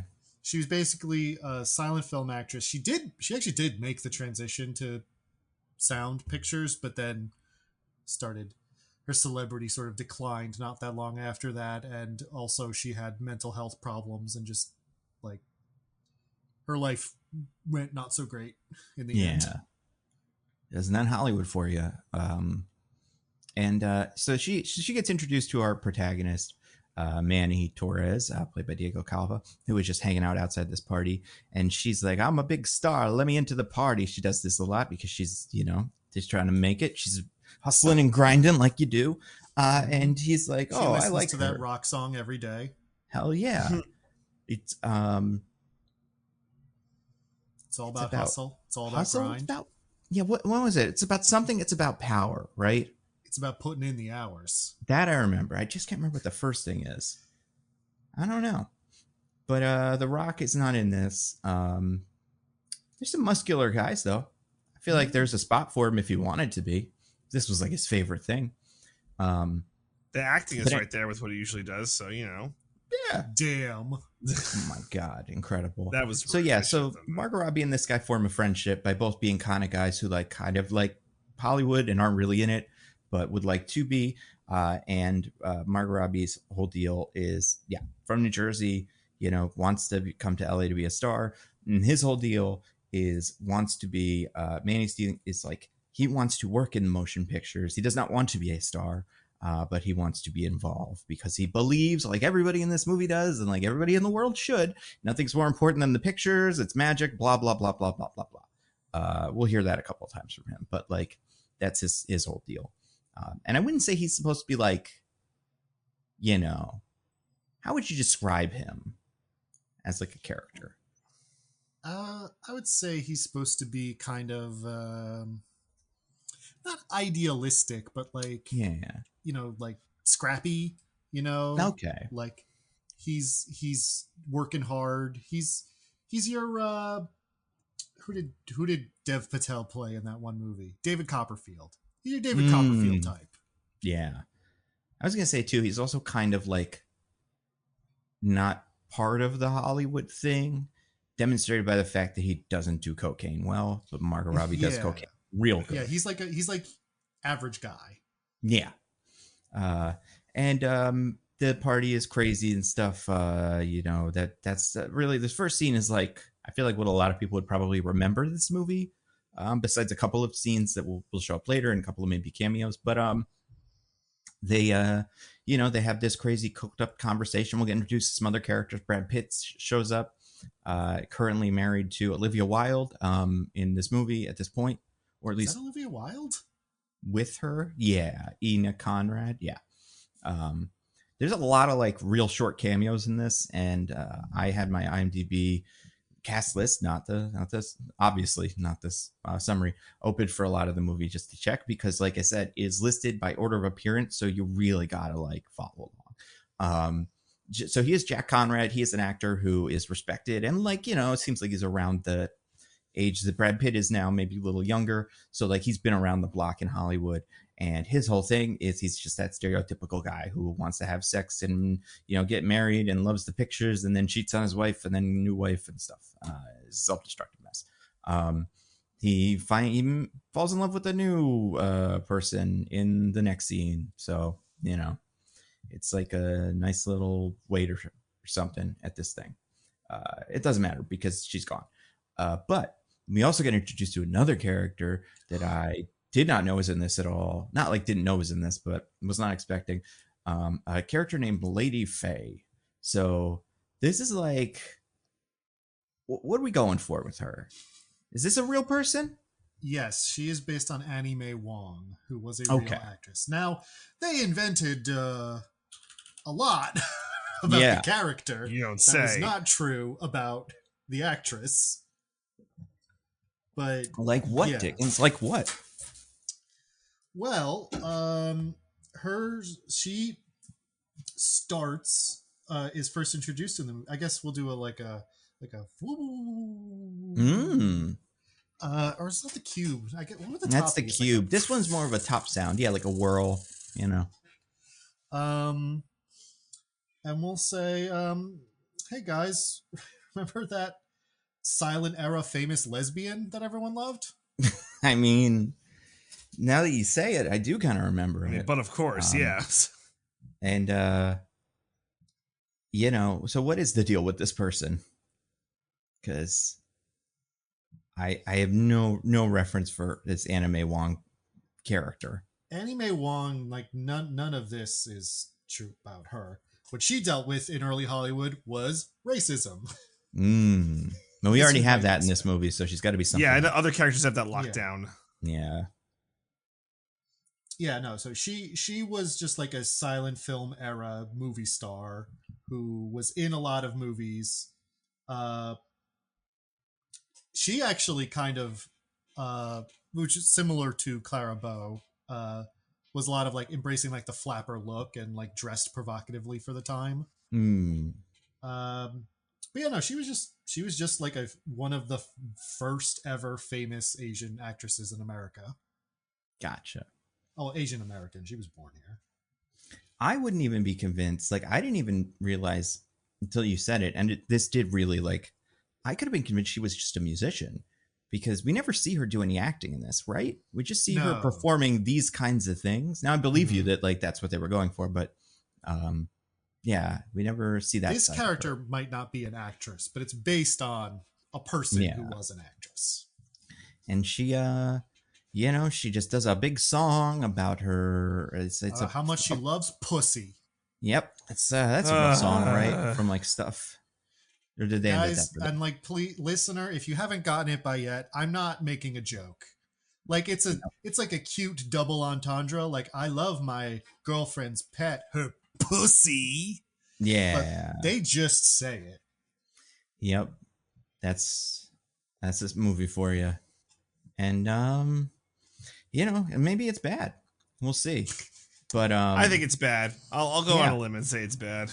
So she's like our fourth main character. There are other people that like show up, and I wouldn't even say she's main character. I would say those first two are the main characters. I would call the trumpet player the fourth main character. Yeah, that's true. I feel like the problem with him is he really starts showing story. Nothing happens and it doesn't go anywhere. And especially in this first half of the movie that I liked, you don't really get as much of him. It's really the second half of the movie where he starts really taking over. But you're right. There's a trumpet player in this, played by, this was definitely an actor I recognized. Who is this? Is this Telvin Griffin? No, Sidney Palmer, right? That's the name, right? Sidney Palmer is the name of the character, yes. That sounds familiar. Yeah. So this is Jovan Adepo, who was in Fences and Three Body Problem. That's probably what I recognize him from. Oh, and he was he was Will Reeves in Watchmen, which I'm assuming means flashback, because he's not an old man. But yeah, so oh, and he's in The Leftovers too. Wow, this guy's got a career. It wasn't like the movie Watchmen where they just put all the young actors in like tons and tons of old person makeup. That's what they should do. I think that's, I mean, it would be pretty cool if they did that. And because I like it when you can tell an actor is acting with someone who is younger than them, but that person's playing much older, and you're like, that's weird. But no, instead they got another actor to play older him. It was a good actor. Now that I think about it, Jean Smart's in this movie. She was in the Watchmen show too. I wonder if they high-fived on set for this. Like, you remember Watchmen, right? That show kicks ass. All right, good job. A lot of weird cop stuff these days. Yep, no, that part maybe doesn't hold up, but all the rest of it. Oh no. Yeah. So that's the beginning stuff. I don't know. They have to sneak the knocked out girl because of the elephant thing, or not because of the elephant thing, because of all the stuff. They use the elephant. I do think it's pretty funny. I like the scene because of how much the elephant ruins everything. Like, do you think that was the reaction that the person who hired the elephant expected? What's everyone freaking out? There's an elephant in the yeah. Were they like, this will fucking blow their minds when they see this elephant? Like, did he think they'd be clapping at the elephant? You know? Yeah, I guess like context for which you see an elephant where you wouldn't freak out. African safari, circus. Well, that's probably the list. I mean, the context for which I would see an elephant and not freak out is a context in which I see an elephant and it is not rampaging in the room I am in right now. Yeah. I mean, it wasn't really rampaging. It was like sauntering. It was a pretty chill elephant. An elephant's saunter is pretty destructive to my ability to live. That's fair. Especially if the elephant is confused. And like and especially if the elephant just pooped all over two guys. Yeah. You know, especially if I know this is an elephant that can and will shit on me. It has elephant zoomies. You know how cats do that, how they poop, and then because of the blood flow or something, they just decide to go crazy and run around like that. Elephants get that too, probably. And yeah. So that bit was kind of cute. What was the other thing? Oh, but then because the one starlet is so KO'd and she can't do it. I'm gonna use the word starlet a lot, but like young actor, it's like one of those words. I would say that is how you would describe what Margot Robbie is going for, right? Like a starlet. Yeah. I'd say she hits full blown star, but sure. But early, I think it's this. Yeah. I feel like the thing about starlets and what I say would differentiate from a star is they are somewhat replaceable. Like you can kind of burn through them in this industry. So like that's what feels like what she's going, like a bar that she is like the kind of the bucket they put her in originally. So because she dancing so crazy like Harley Quinn, she gets noticed by the producer and he's like, let's pick her. She can do the role instead of the other one. And so she gets her big break in a movie. She's in the pictures, baby. Good for her because she danced real good. Is there anything else I'm forgetting from this enormous scene? Nothing important in this. Oh wait, yeah. I mean, there's a whole bunch of other wild shit that happens, but like none of it's important. Yeah, one other tiny thing. I don't remember this character's name. It doesn't. Well, I mean, it matters a little bit. Brad Pitt has a friend who is depressed. And George, yeah, and this guy's, you know, he just keeps coming up and keeps being more and more depressed. So that can be good for him. He keeps striking out with women and then getting sad. Yeah. I do think it is like it goes unsaid, right? Like the peeing and stuff, but also just like this scene is so many boobs and people having sex and stuff and penises. Oh yeah. But like maybe for me, the least fun I've ever had with this many boobs in a movie. Like just like I agree. So I was so disappointed by all of them, not the boobs themselves, but just the whole thing. As having it's no fun. It is upsetting. Yeah. It's very upsetting. And maybe that's what they're going for, but it's interesting because I feel like a thing like this, you would expect they're going to start like, isn't this fun? And then it's going to gradually morph to be crazy. But they start with pretty crazy. Nobody's enjoying themselves. Yeah. They try to do that later where they're like, this is the sick and twisted version. Yeah. I'm like, how different is this?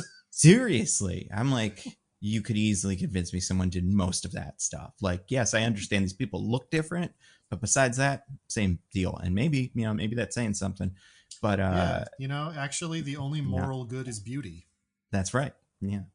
And it's good. Go for the people in this movie because they're all pretty beautiful, including Rory Scovel. Yeah. This isn't really a top side, whatever. I don't know, but I feel like it's something I need to say. I think the super provocative, sexy dresses that Margot Robbie wears in this movie don't look very good on her. Ooh, say more. Like, what do you mean by that? I don't know. She wears these like really like revealing, like a lot of like really revealing, like basically skirts with two straps that go up around her neck to cover her boobs. Yeah. And I don't know what it is about them. Obviously, she's a very attractive woman. I'm not denying that. Well, I mean, according to some people on the internet, she's not a 10, or apparently. Wow. Yeah. And I'm sure all the people saying that are cut. There's some very, very choosy young boys currently raiding the IRS office or whatever that have some feelings about her. And they're not all positive like you would expect.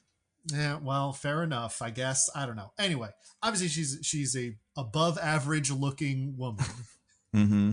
But something about the look of it. I don't know. It just I think it doesn't really flatter her figure or something. Interesting. I think there's something too in combo with like the hair and makeup choice for her that like, okay, so I get that they're doing the whole, right? She's from Jersey and she's a wannabe star or whatever.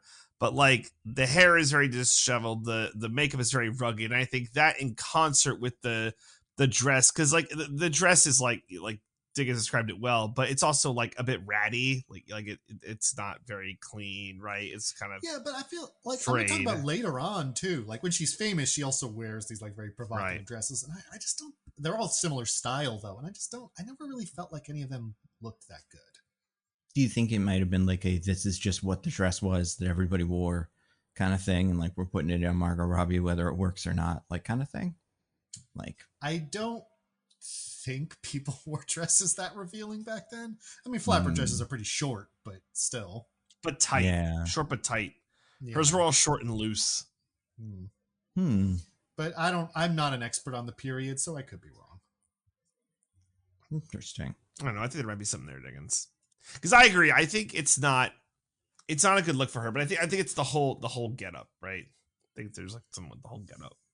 Because like later, much later, when she's famous, but they're also trying to like refine her, you're like, oh, that's like Margot Robbie, right? Because just like a lot of different fits in this movie. Like, for me, the craziest one is the like the full like overalls or the coveralls. Oh yeah, yeah, it was bad. Yeah, that was like the full coveralls and nothing else. Yeah, yeah, awful. That's people dress, man. It's cool and fashionable and stuff. You know, I don't know if you guys watch the Grammys, but things are going on off the rails when it comes to clothes. Hey, listen, people can wear whatever they want. I'm not trying to tell anyone that my fashion tastes are indicative of anything. I just feel like for what the movie is going for, it's like not a flattering dress choice. I agree with Diggins. Did you guys watch that Grammys? No, just that one thing. Just the one part where they said A minor. Oh, okay. So you didn't see Kanye West show up? No. Oh, I heard that. Yeah. Yeah, this is what I was referring to. Kanye West's wife, who I didn't really know existed, but is like a, I don't know, fashion person or something. Kim Kardashian? No, it's a different person that we all have to learn the name of now for no reason. But I refuse. Maybe she's cool. She's probably not. I cannot imagine. I feel like marrying Kanye West now is a big mark against you being cool. Yeah, and you know what? I'm sure we'll find out in a book in 20 years.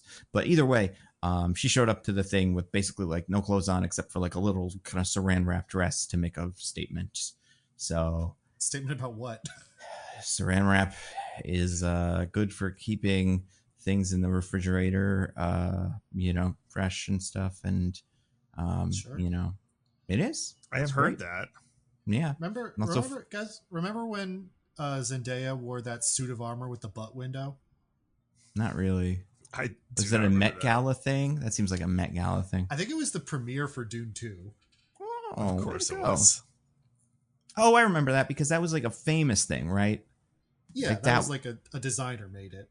Well, specifically, it was a version of a much older dress or something. It was a throwback to somebody else, and because I follow some people on Twitter or X, well, Twitter then, and not X, Bluesky, well, whatever, the everything app, we'll call it, who are really big fans of that thing, of all that stuff, of Zendaya and whatever. So I learn a lot every time one of those events happens. It's from Thierry Thierry Muggler's 1995 Haute Couture collection. Okay. And is it reminiscent of a specific thing that someone wore back in the day? I feel like one person wore that dress. I don't know. Listen, this does not matter, but I'm looking at search results right now. I don't know any of this stuff. Dune 2 Zendaya dress. We just really don't want to talk about Babylon, guys. Yeah, it sucks. I mean, that's true. That's cool. It's a it's a good movie. How dare you? No, I liked it. The scene is interesting, with all the elephants and stuff. But really, then after that, it starts being the real. Oh, and also, the Manny has to drive Brad Pitt home because he's hammered, and he's a big problem. And Brad Pitt is nice because he's like, "Oh, I love the pictures, baby, and you'll love the pictures too." And they talk about all this stuff. And Brad Pitt almost dies. I kind of thought he was going to die in that scene because I was like, I don't remember he's in this. And then I was like, oh, does he die in this one scene? But that's not what it is. I don't know. Did anything interesting happen there besides he died? I really did think he died. Well, at the end of that scene, he's like, come on, Manny. And I guess he's hired Manny to be his assistant from now on. Yeah, I wasn't sure. Yeah, I guess he is his assistant. And, good for him. You made it, kid. Except I'm sure it sucks. It must be a disaster work for him. Yeah, but he's like you said, he really wanted to work on movie sets, and he said I'll do anything, and so he gets to work on movie sets now. And I feel like part of the thing with Brad Pitt's character, and this is true of a lot of Brad Pitt characters, is he kind of doesn't give a fuck. He kind of does, and he thinks he's a genius, but also he's kind of easygoing compared to everybody else in this movie, who just screams at everybody else in this movie. So I can see, I guess, working for him being a little nicer. But yeah, it's a good. Well, then we get into the actual movie, which is them making the pictures, baby, and this is a big scene that takes place in the desert. This is how they used to make movies. This is the thing. While I was watching it, I was like, I don't know enough about this era to say if this is accurate or not. There's some crazy shit. They're making 8 movies at the same time within 100 feet of each other. Everybody's got their own music. Everybody's got their own guys in the background practicing whatever the fuck they're doing. That part, sure, but the cameras didn't capture sound back then. These are silent movies. So sure. Matter. It feels so much chaos. Trying to direct somebody or organize any of that would be impossible. Which I feel like is something the movie is trying to capture. Again, I don't know how accurate it is, but the movie is trying to convey this idea that early filmmaking was this really chaotic, disorganized affair. And I think this scene does do a decent job of conveying that, even though there's still a lot of over the top vulgarity I'm not a huge fan of. Yeah, I get that. And I think that's definitely what it's going for. What do we think of the scene? We get Margot Robbie's little introduction. So both of them have to prove themselves. They both have the test. Margot Robbie has to find a way to steal the spotlight and make herself a star. And then Manny has to go get a camera. And it's hard to get it, so he has to be creative about how he gets it. Mm-hmm. Then saves the day. And he has to threaten a bunch of striking union workers into getting back to work. He's got to bust a union. God. Yeah, he has to borderline, and I love how he does that. Just getting on a horse and shooting a gun at him and scaring him. It's pretty cool. And yeah, that was interesting. What do you guys think of this bit? What do you think of, all right, let's break it apart. Margot Robbie, her stuff. She cries real good. Yeah, like I didn't hate this scene because like I got what it was trying to convey. You're seeing Margot Robbie start her, and it's like, oh, she was found anonymously at a party, but it's like actually she's this incredible actress. Right? She can cry in command. She takes direction well. She looks good on camera, and you know this slowly becomes it's like her overtaking the other woman as like the star. And I think that's good. I don't know. The problem is I struggle really early with a lot of like Manny's character stuff because it doesn't come into full focus later. So like, I don't know. I had a hard time like staying interested in his storyline at this part of the movie. Well, I feel like the movie moves at this like very frenetic pace. And it doesn't take a lot of like pauses to breathe. Yeah. And sort of like give you like they do it sometimes. Like there's the scene with Manny and her in New York later, but like mostly it just moves very fast. And so I feel like a lot of things that would help you sort of connect with and contextualize these characters better just like don't end up getting shown because the movie's like, now we're going to this part. Now we're going to this part. Now we're going to this part. Yeah. And I think that works for this scene because like I said, it's trying to convey this like really frenetic energy. And yeah, just like there is this sort of ineffable quality to her that like lets her be captivating on camera. He is like willing to just like go do anything at a moment's notice and like do what it takes to get to satisfy these impossible demands from like fickle creatives. And like that is something that helps them sort of get like, I feel like this is a bad movie for this podcast because there's things that are interesting about it and I want to actually talk about them, but also let's talk about them. I don't like about it. I don't know, let's talk about it. No, right? But I mean, like, I feel like I'm talking now about how, like, analytically about this movie, and I feel like that's not interesting for our podcast audience. Maybe we can splice it in with some Joey. Were there any jokes from episode 3 that I forgot that you liked? Joey apparently tries to climb up his shelf space all the time because it looks like a rock wall. It does look like a rock wall. And he like, is right about that, yeah. It does. And even when he was doing it in the show, I was like, that's going to break. But then I was like, of course they made it for him to climb on. And then I was still like, no, but it might break because maybe they didn't make it right. I don't know. I felt I was in Andrea Di Matteo's shoes or whoever was in that scene with them being like, don't do that. So it's pretty cool. Yeah. I don't know. I guess I would say I think this is the most like I feel like the movie ever works. This specific scene? This whole like extended bit of this whole like early like getting involved in the movies thing. Yeah. I think that's fair. I agree. One of the most effective. I mostly agree. I guess you know why? Like, I don't know. It's hard because the early scenes really did turn me off to this movie. It's just like too vulgar and I hated it. It was unpleasant to watch. To when you have something now, which is like, it's like a good sequence. You know, it's like a good scene, but like, I'm already kind of like down on the movie. And it doesn't take it anywhere is the biggest problem. It's interesting. I was actually talking to a friend I saw the movie with in between me finishing it and us starting this. Where it's like the first time I saw the movie, that opening scene, I definitely had mixed feelings about it, but I was like, okay, this is like a big swing, big things you're doing. I'm kind of interested to see where this goes because it is very specific and very not like things you would normally see. But this time I'm watching it and I know the answer to that question is nowhere really. Right. So I'm watching it and I'm just like, well, I just don't like this now. So I don't know. I was intrigued, at least a little bit, although also disgusted the first time I watched that opening scene.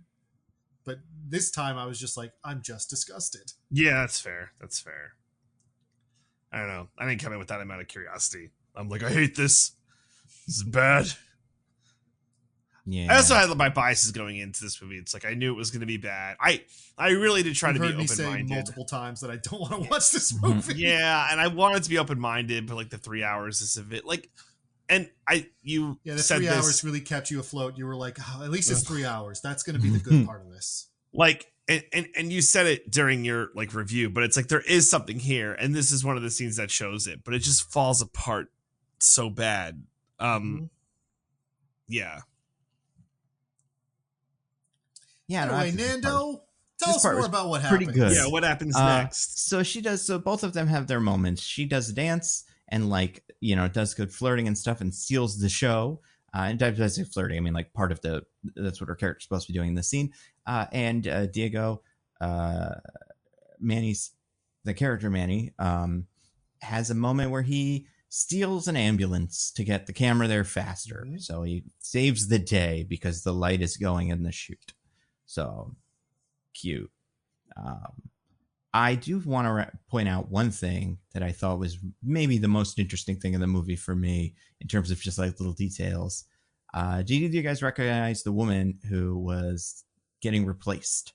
Not replaced that Margot Robbie replaced, but the star who she would eclipse that is also in this scene. Oh, it's Samara Weaving. Yeah, one of the other Margot Robbies. We got a couple of them. She's one of them, and they can replace each other, I think, if they would need to. I did feel like, I think the first time I watched it, I was like, is Margot Robbie playing both roles as a kind of joke? Mm-hmm. Me but too. No, Samara Weaving just looks a lot like her. They look very similar, and I feel like I imagine Samara Weave's a little younger, but besides that, like, yeah, I could see either of them, taking either role. Like, you could also convince me that Margot Robbie was in Ready or Not or whatever, hide and seek House of Death. And I'd feel like, oh yeah, I guess that was like around the Suicide Squad after that. She wanted to like kind of get back into it.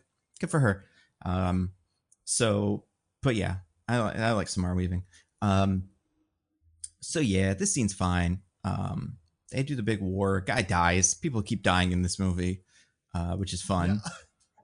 I don't think people just casually died on the sets of old Hollywood movies. Yeah, it's like very, very, they're very cavalier about it too. It's like, move on.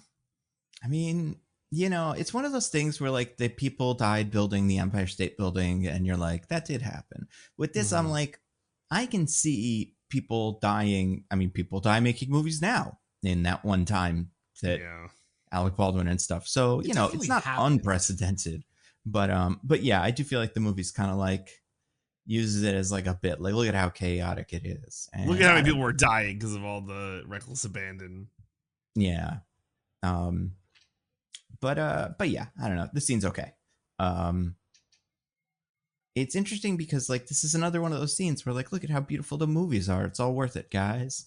And I don't know. I don't know. This movie.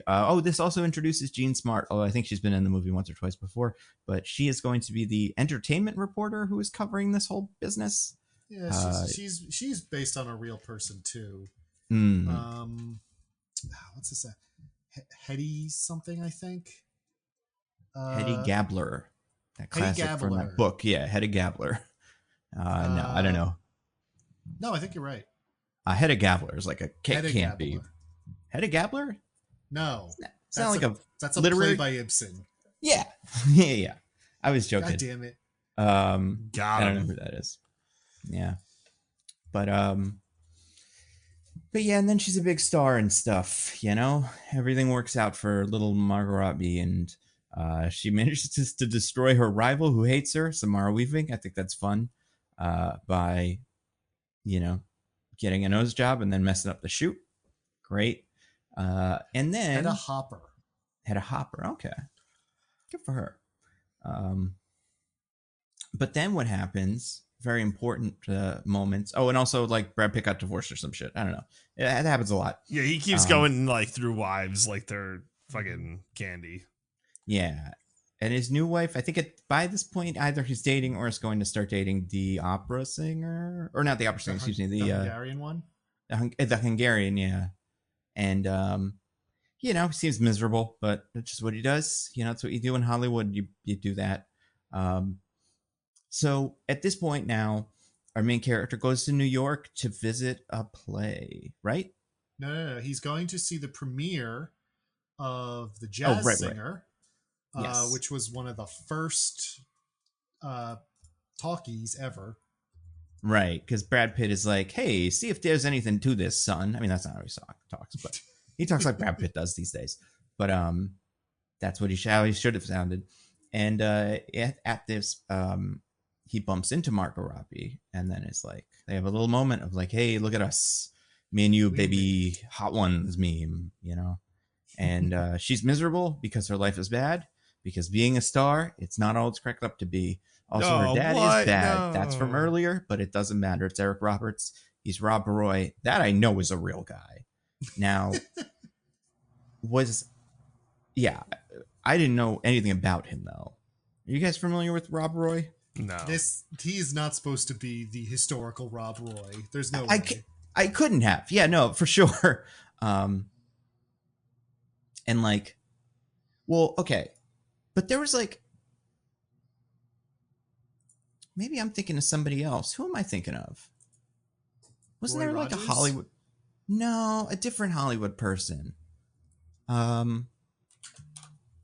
Maybe not. I guess you know what it is. I assumed because the drink is named there, because there's the Rob Roy, right, and which is like a cocktail. And I assumed because Shirley Temple is a cocktail. If you have a first name, second name cocktail, that means you're a Hollywood guy or something. That's pretty good, Nando. And that's why they got you the name of the thing. According to this, the drink was dubbed a Rob Roy in 1894 in Manhattan, but it is not clear why. Oh, it's okay. The drink was named in honor of the premiere of the movie or the operetta Rob Roy. So it is based off of that. Yeah. Okay. Interesting. So it's not just a drink; it's a guy, or it isn't a guy; it's a drink. He names himself after the drink, I guess, because it's a popular drink. The opera is based off a guy who was from like the 1700s. Yeah, it feels like one of those historical Scottish guys who probably Scottish people are like, that's our George Washington. And we're like, I don't give a shit, dude. We can't even keep you guys apart from Wales, buddy. Yeah. Sorry. We tried. We can't do it. You're like, what did he do? And they're like, they killed a lot of English people. Did that accomplish anything? No. I had fun, love of the game. I get it. Especially those English people. And then anyway, so he goes to the play, or he goes to see the jazz singer, the talkie, and he gets on the phone afterwards and puts the phone up to the movie and says, "You got this new sound you're looking for, Brad Pitt. It's here." And he's like, "Oh, the talkies, they're the hot ticket, man. So you got to do them. The people love it." It's your cousin Manny. Your cousin Manny Pitt. I got the hot new sound you're looking for, and it's sound instead of not sound. So then we shuffle into like this second phase of the movie. I don't even want to call them acts because like I feel like they're really segmented. This, what we're shuffling into is the second full movie, pretty much. And this is the sound era. And this, I think, is the most interesting part of the movie. Specifically, this scene is the scene that works the most because it's cool. And making the movies at the time probably was a disaster. I don't know why anybody did it. Besides money and fame, which is that, I guess. That's the answer. But yeah, I think that's actually quite understandable. That makes a lot of sense, actually. But yeah, there's a chaotic little set. The lights are hot, and everybody's got to be quiet because they're recording at this time. And even the camera's too loud. So they got to put him in a little box of death. He's going to die too. Spoiler alert, he dies. Yeah, and they can hear a little watch going tick, tick, tick. So they fucking hear everything. You can't fart in there. No elevates. No thank you. Yeah, this scene's pretty cool. I like this a lot. I actually like this scene. Yeah. And I think Margot Robbie's really good in this scene. Yeah. I don't know. I liked it. I agree. I don't dislike this scene. I think it doesn't. I don't know. Maybe at this point I've soured on the movie enough that I wasn't really like fully invested anymore. I don't know. I feel like the over the top screaming vulgarity of it is something that I was not super into. It does channel a lot of like Wolf of Wall Street. And I don't know if it's just the same guy, but if it's like I guess like warning, I'm about to say a lot of vulgarities. It's like, if any of you fucking pricks fucking ruin a scene one fucking time again, I will fucking rip off your head and shit down your throat and sew it back on and shit in your mouth, you motherfucking cocksucking piece of fucking dog shit. All right. Also, at one point, he gets really anti-Semitic. I was going to say, none of the anti-Semitism, so it's A-okay for me. Yeah, DJ, do you want to repeat some of the anti-Semitic? No, I'm good. And listen, you know, that's probably how they talked at the time. You know, this is the people, there were those Hollyweirdos, if you ask me. That's the thing. I think I like this movie if it was named Hollyweird instead of Babylon, you know? Because then I'd be like, good, you don't think you're fucking the coolest thing ever. You're just like, man, Hollywood is weird, and it is. But yeah, the slurs and stuff are, you know, like, I don't know. I do think this is a scene that has good action in terms of it's got a good pace. The editing's fun. Watching the door open, watching everybody scream. The other guy walks in, and it's like, oh no, that guy's supposed to be here, right? Because Jeff Garland's in this too. He's like the, I don't know, super producer or studio head or something. He's the studio head. He's the guy who was having the party at the start of the movie. Oh, I didn't catch that. Mm-hmm. But yeah, this scene is cool. If anybody wants to watch one scene from this movie where nobody poops in the movie that you see, although this one character does poop because he dies and he probably evacuates his bowels. But beyond that, it doesn't happen. You don't see it on screen. I would say you could probably find this on YouTube. Yeah, I agree. Pretty cool. By now, probably, yeah. Yeah. And you need no context too. We'll put it up if it's not up there. Just kidding. But like you don't need to know anything else going on with the movie. You kind of could like pick up context. Yeah, it's very self-explanatory. I think the one thing that's important that I didn't, because I have seen the scene before and I didn't realize this is the first time any of them had shot a sound scene. Like I didn't know that they had invented all of this for that. I was just like, man, what a crazy day on set. But it is more, I think it makes it more relatable if it's like, no, they're all just trying to figure it out and none of them could do it. And also Margot Robbie's like, I don't know if I could do lines either. So that part's fun. And looking at lines, you guys remember fucking lines? Oh my God. You know? How did we ever remember them? I cannot even imagine remembering 2 sentences like in a play or something. And they did it everybody used to be able to do it. Is it TikTok and stuff? Has it ruined our brains? You know, you don't think you can still do it? Like, you don't think you can memorize lines? Not at all. I really don't. Really? I don't know. There are monologues I still remember. I rember some of them. You're a freak, Diggins. Yeah. Remembering things is super easy, guys. I don't know what to tell you.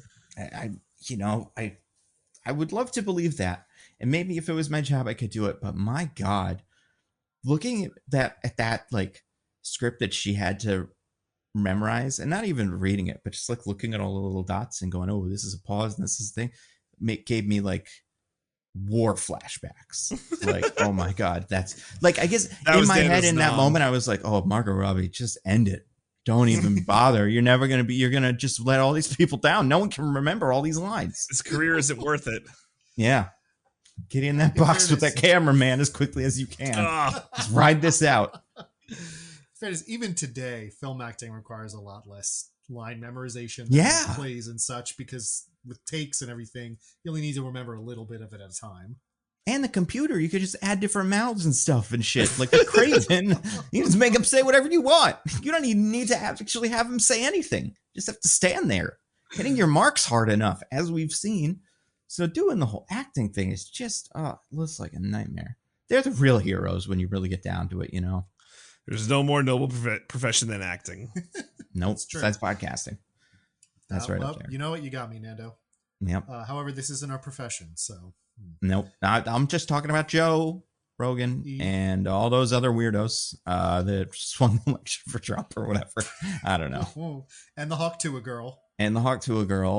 Have I heard anything from her in a while? She got the coin scandal, right? That was that. Coin, yeah. Damn. Man, what a way to like have fans probably hanging on your every word, you know? And then just coin scandal. Damn. But maybe she knew. A crypto scandal actually damaged anyone's credibility. Yeah. Do you think Trump would have done it if she hadn't done it a week before. I think he did do it, Nando. No, but he did it after her. He did Crypto Scam. He did Pump Dump Crypto Scam after Hawk to a Girl. Oh, you're saying like he wouldn't have done it if she hadn't. Did he see hers and go, I think I can pull that off? Because I could see a world where he just has always wanted to do this because it's the ultimate, like, you know, way to fleece a mark. But also I could see a world where he's like, oh yeah, scam. Cool. I didn't even know about that. But now I'm hearing about it on, like, you know, Morning Joe. Yeah, let's do that. Yeah, I think that's true in the sense that he can only remember the last thing he heard. Yeah. He'd be so bad at lines. Unless he's got an earpiece, then he'd be sick. Well, he is so bad at lines, even when they're right in front of him. That's true. It's the hard part, you know? The whole thing's hard. Acting's hard. And then you have to cry sometimes. On command? Cool. That I can't do. I used to be able to. I'm sure I could now. Now I'm too you know dead inside. You know what I think about? You know what I think about to make myself cry? What? Hawk to a Girl's podcast. Like all those poor people that have to go weeks and weeks without her dating advice or whatever it is she does on that show. God, probably Mark Cuban went on her show. It's fucking oh my God. I hope it was good. I hope he had a great time. I've heard people that have listened to it. I've seen at least 2 videos about it by people who've listened to it, and they say it's mostly her going, "Isn't it crazy that I'm famous?" So it seems really boring. And like, you know, it is crazy that she's famous though. So there's that. She's not wrong. Yeah. Like, I do think I would not like to go on her show, but if I had a show like hers, I would love to have her on. Like, I would love to see someone with an actual point of view, like just ask her questions, and not even to like get her, just to figure it out. Like, what the fuck is going on in your brain right now? Because it's chaos, you know? It's kind of like what's in Babylon, you know? Well, you heard it. Talk to a girl whose name I forget. Haley Welch. Standing invitation to come on Mostly Nitpicking. Do it. You won't. Yeah. We'll have you. We'll pick. You can pick the movie too. We'll do anything but this again. No pick? Babylon for a couple of days, okay, yep. Haley? But like, yeah, Haley. One of our hosts loves talking about blowjobs. Oh my God! Yeah, 2 of our hosts do, DJ. I mean, everybody does. First of all, some people just like talking about it on the podcast, but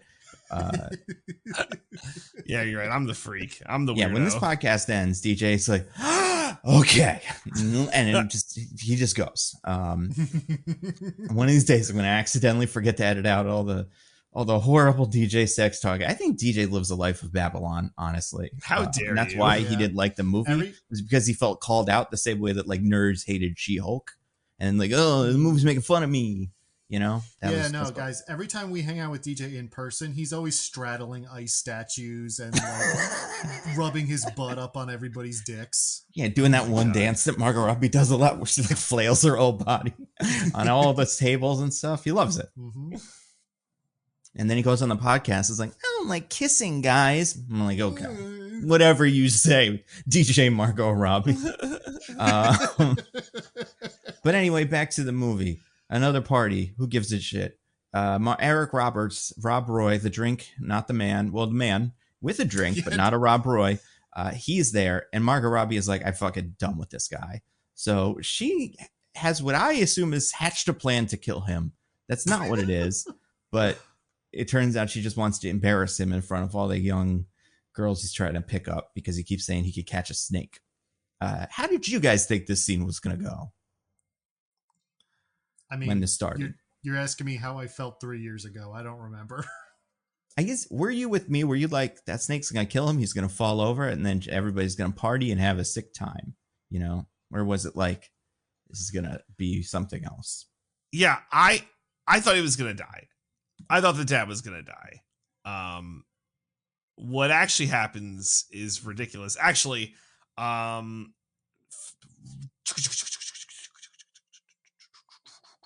ooh, the top. Yeah, I feel like there's been very little top. Okay, so in this scene, Margot Robbie takes a rattlesnake. He's like, I got this snake, motherfucker. It bites her in the neck. Yep. Eventually she falls over. But then what was the name of the actress everyone was racist towards? In the movie, her name is Fei Zhu. Fei Zhu comes over because she's hanging out. She takes a knife. It's not a big knife, but not quite a pocket knife. It's like a little switchblade. And she one swoop cuts off the snake, like the head, cuts off the snake, the head's still attached to Margot Robbie, and then like pulls the head off. There's no way, right? Good first step, right? You could just chop through a snake with a fucking knife. No, there's no way. There's no way. If it was sharp and you were strong, yeah. But it's just a small knife.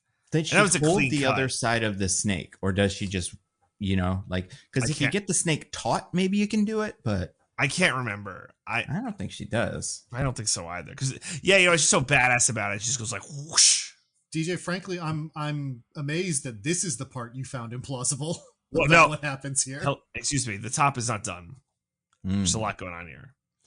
So Margot Robbie's like down on the floor, foaming at the mouth. It's like, oh, she's dead. And I'm like, oh my god, they're gonna kill Margot Robbie now. To be clear, she has been getting bitten by because we have a long scene of people freaking out. Brad Pitt gets hit by a car.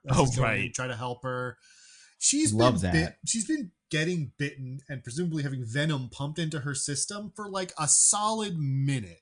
And at the neck, not at the ankle. Yeah, like right in like a major artery. Yeah. Mm-hmm. So, Fei Zhu then very brilliantly starts sucking the poison out of Margot Robbie's neck, and essentially saves Margot Robbie's life. And then they make out, which was interesting. Mm-hmm. A plot point that goes nowhere. It was nowhere. They just did it. Just had some ladies making out. So there's no fucking way, right? How fast does Margot Robbie die after getting rattlesnake bit in the neck?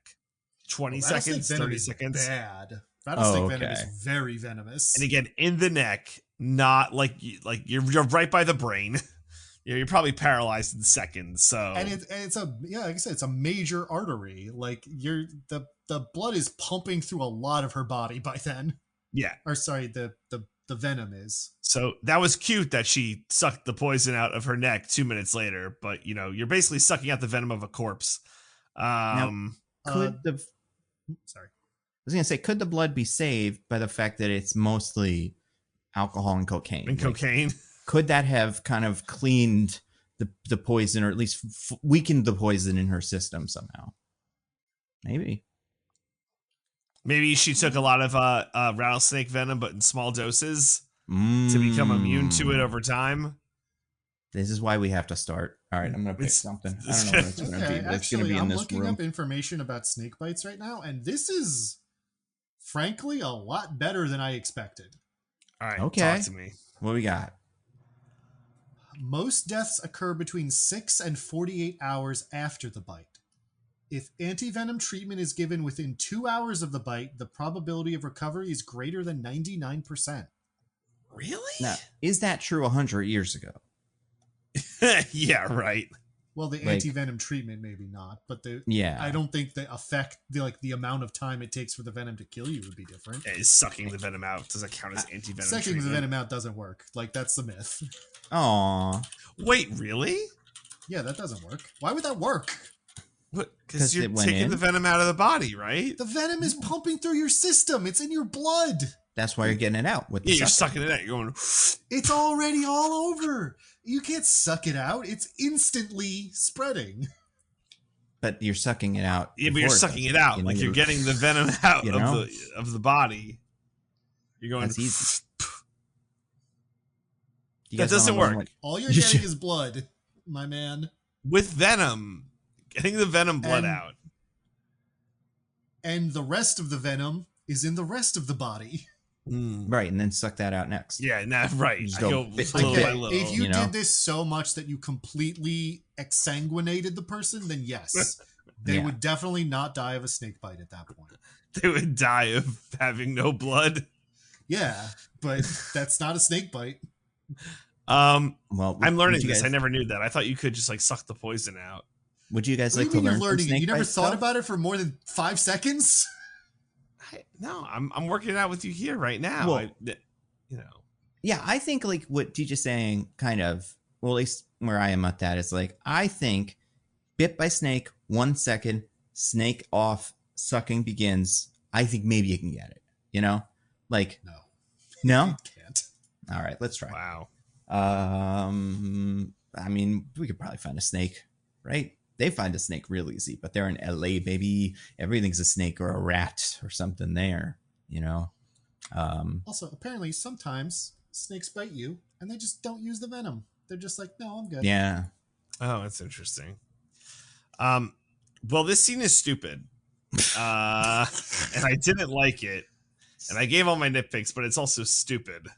Well, did you know, DJ, for character development, bad, And that's all you need. On.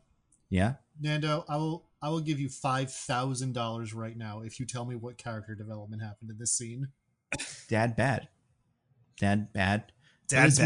It's more of character development that happened earlier in the scene, but because the dad is bad, and then Margot Robbie is pushed over the edge and becomes so self-destructive that she is set on a path that she will not be able to, recover from this moment on. I would say, that is how I read it.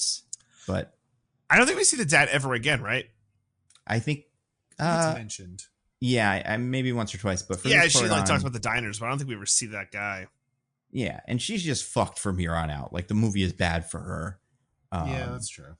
From this point on, maybe she dies. Maybe this is one of those movies where Margot Robbie dies halfway through, and it's all just her dream. Like what would happen if I stayed in Hollywood. One of those movies where people speculate about a dumb thing that doesn't make any difference because the only reality we have is the film, and we have to treat it as the reality we have.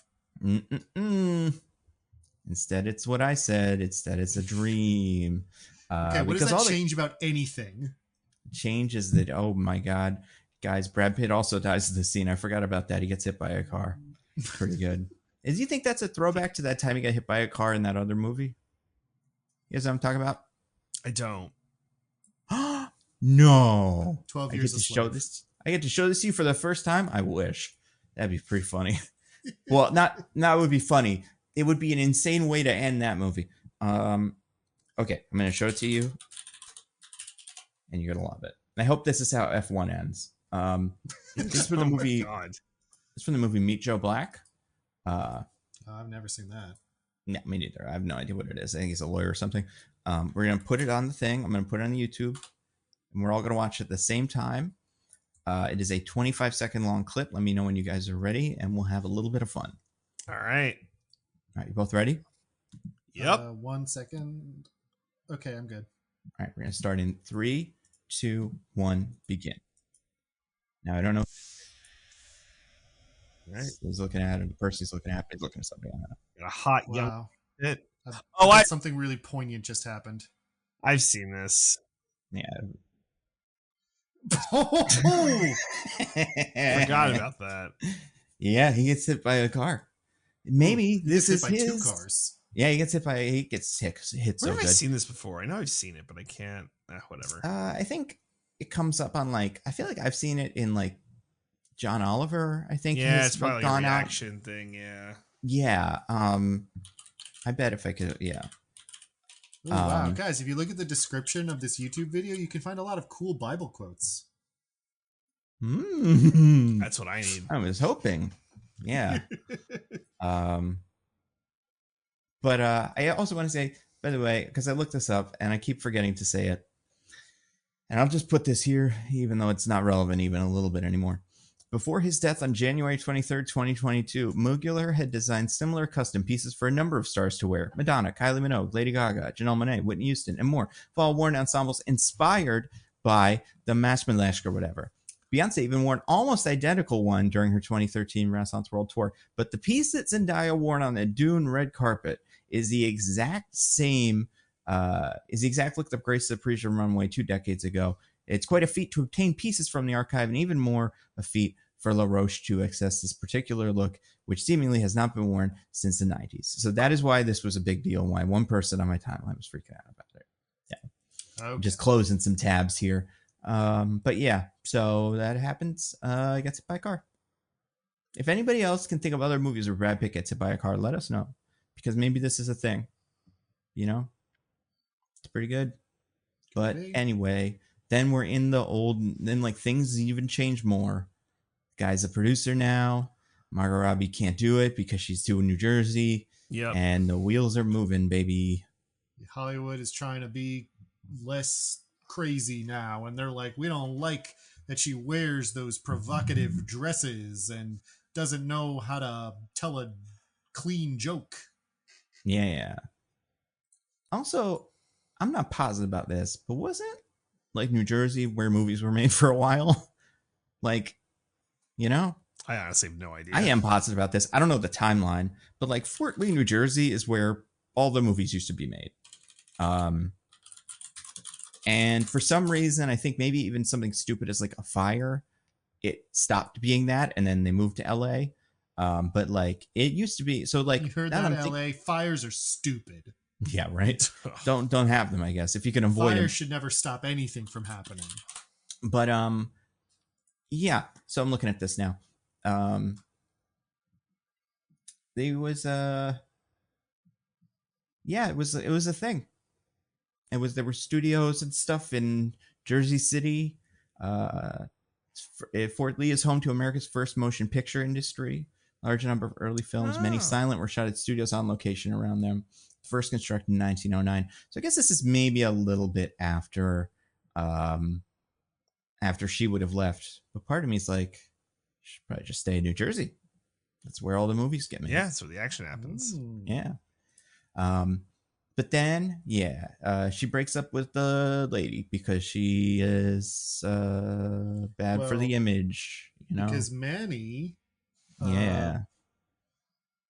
pitched an idea about filming musicians playing music. And so the executives were like, you should be a producerman for us. Mm-hmm. So he's doing a lot of work, and he's trying to make sure that Nellie can stay in the pictures because he loves her. Yeah. So wait, what? What? He loves her? Okay. They're friends, I think, at best. Kind of, they know each other from back in the day. She's a movie star, and he's just a lowly. I mean, now he's like the head of the studio, kind of, but like before, different sides of the tracks. So you're right, Nando. How foolish of me. Yeah, I would not say that at all. Because they're such good friends, he's trying to make sure she can stay in the picture, so he's cleaning up her image. And yeah, in like the first scene since they kissed, he goes to Fei Zhu and is like, you can't keep being her girlfriend because it's bad for her image. And then that plot line is dropped forever. Pretty cool. Mm-hmm. I liked it. No, I didn't like that, but I like the next thing that happens. They go to a big fancy party, you guys, and she has to act all British and stuff and like, you know, cultured and classy. She's bad at it. And then also she throws up on everybody. And as much as I hate the elephant stuff, I love a good throw up scene. I think it's always funny. I hate it. I love it when someone throws up a lot and then you're like, they're done. And then more. And it gets in the guy's face. It's horrifying, but it's very funny to me. I had a great time. Yeah, I want to do a yeah top his gear. So yeah, fuck you for not vomiting, I guess. It's like, I get that they're like, the people are kind of rude, but like, I don't understand this contrast of like when she's like, I don't care about you, I'm gonna poop and shit over all your stuff and like put your food up against my vagina and then I'm gonna vomit on you. And I'm like, what point is she proving? That's just New Jersey words, baby. That's how we speak. You think you're better than me because you're not from New Jersey and I'm from New Jersey? You usually can't hear it because they're in the next car over and their window is up. But if they rolled it down, you would hear all those words from them. You know? I just feel like it's maybe the single, like, most the movie ever kind of undermines itself by its commitment to vulgarity. Where it's like the point of this scene where they're trying to be all classy and nice now, but they're still kind of like hypocrites and there's still like a lot of abuses and racism and stuff going on, is completely lost in that her expression of that is literally just like taking a dump in the middle of the party. Like, what the fuck? But I mean, she's not exactly a thinker, like, you know. That's true. Maybe they're all weirdos. Maybe it's Hollyweird all around, you know, except for the one musician. He seems cool, but everybody else a fucking mess. Especially Brad Pitt, who is not at the party, but is having his career destroyed because he took his ex-wife, I guess, or technically I think they're still married at this point, took her advice on acting, and it didn't work for him, and he's you know, it sucks. He's a laughing stock. Bummer, you know. Can I do another? Yeah, of course. So I assume you're talking about the part where he secretly goes into the theater to see how people react to his new movie, and they all laugh uproariously at him. It's all like everyone's busting a gut in the theater because of how dumb and bad he is. Yeah. And the thing this entire, like literally an entire theater full of people are just openly laughing at in a not comedy movie is he says, "I love you," kind of woodenly. Yeah. That's it. I mean, when was the last time you think you've been in that space? Like, you've been in a movie, watching it, where people are laughing openly at something the movie is not supposed to, like, make you laugh Megalopolis. At. Really? Was that like people were laughing? Oh, Diggins was. People, the whole theater was like, yeah, we know what this is. Really? Oh, I did not have that experience. That's why I think it's so interesting, because it's so rare. I feel like even for movies, most people, like even for like Madam Web, everybody was just kind of looking at each other, but nobody was that first guy that just starts to laugh. I can maybe say when I saw Cats the first time, I kind of got that, but I cannot remember any other times where it's happened. I went to Cats the first weekend, and so like I didn't have that. Like the only reason it was that I saw Megalopolis like a week or two in, so like by that point, anyone who was seeing that movie knew what they were there for. See, that's the thing with Cats and why I think it was so good. And actually, as I said that, I realized it was the second time I had seen it. But like, I was seeing it with people who kind of knew it was weird, but the expectations had not been set yet. So I think it was so spontaneous that like, it wasn't anybody trying to show off or have fun with their friends. It was just like, this is so bizarre that it is forcing the laughter out of me, which, you know, I do think is quite rare. Yeah, so I don't think Brad Pitt delivering a line, again, just kind of bland, just not doing a great job. I don't think that's the kind of thing that causes uproarious laughter. Well, what's the worst Brad Pitt movie you've ever seen? This one. Oh. Is it? Well, only because I haven't seen some of his worst ones. Yeah, I feel like he's got a lot of stinkers out there, and I bet there's some that if I did see him do it, I would laugh out loud. I just think it's so odd that in a movie that is otherwise incredibly over the top and like completely like does not feel any obligation to reality, is living in this heightened world. The like example of like, you're not a star anymore, people can't take you seriously, is so mundane. Interesting. Yeah, that's fair. Yeah, I can see it. I also think the thing that you Cool can laugh World might be the worst Brad Pitt movie. Which one? Cool World. I've never seen that. That's the one where it's like, what if Roger Rabbit, but they have sex with the cartoons. Oh, hell yeah. Well, actually, the whole plot is that it's illegal to have sex with the cartoons. I love it. I'm so down. Oh my God, we got to watch this one of these days. Oh my God, what the fuck? That's insane. It's got Kim Basinger. It's like got real people in it. Mm-hmm. Great. Directed by Ralph Bakshi. Yep. What? Mm-hmm. Oh yeah, this is I guess that makes sense because he did Fritz the Cat too. Yeah, so cool. I was gonna say it's probably 12 Years a Slave, not because the subject matter of the movie is funny, but I think it is so funny that he, the producer, shows up at the end of the movie as the guy who saves him and is like, "Hello there, I'll help you out of slavery, sir." And it's like, Jesus Christ, like you couldn't just not be in it. I kind of figured, but no, he had to be in it, and he had to be the cool guy who helps. That was nice of him. But yeah, we got to do Cool World one of these days. Oh my God, that'd be so good. There are a lot of movies. Someone gives me another pick. Yeah. Although honestly, Cool World is almost too famous for me to pick. Honestly, I'd never even heard of it. This is the first. Really? Yeah, I've never. I might watch it right as we finish this. Yeah, but yeah, it's pretty cool.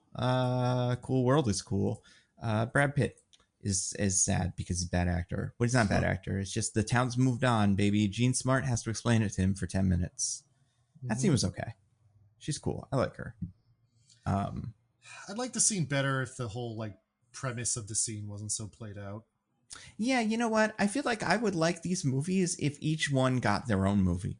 Like, if there was the Brad Pitt movie, and then the Margot Robbie movie, and then the Diego Calva movie, and they were 3 separate movies, and maybe they intersected a little bit, I think they maybe would be better for me, just because of the pacing. I think by this point I was dead.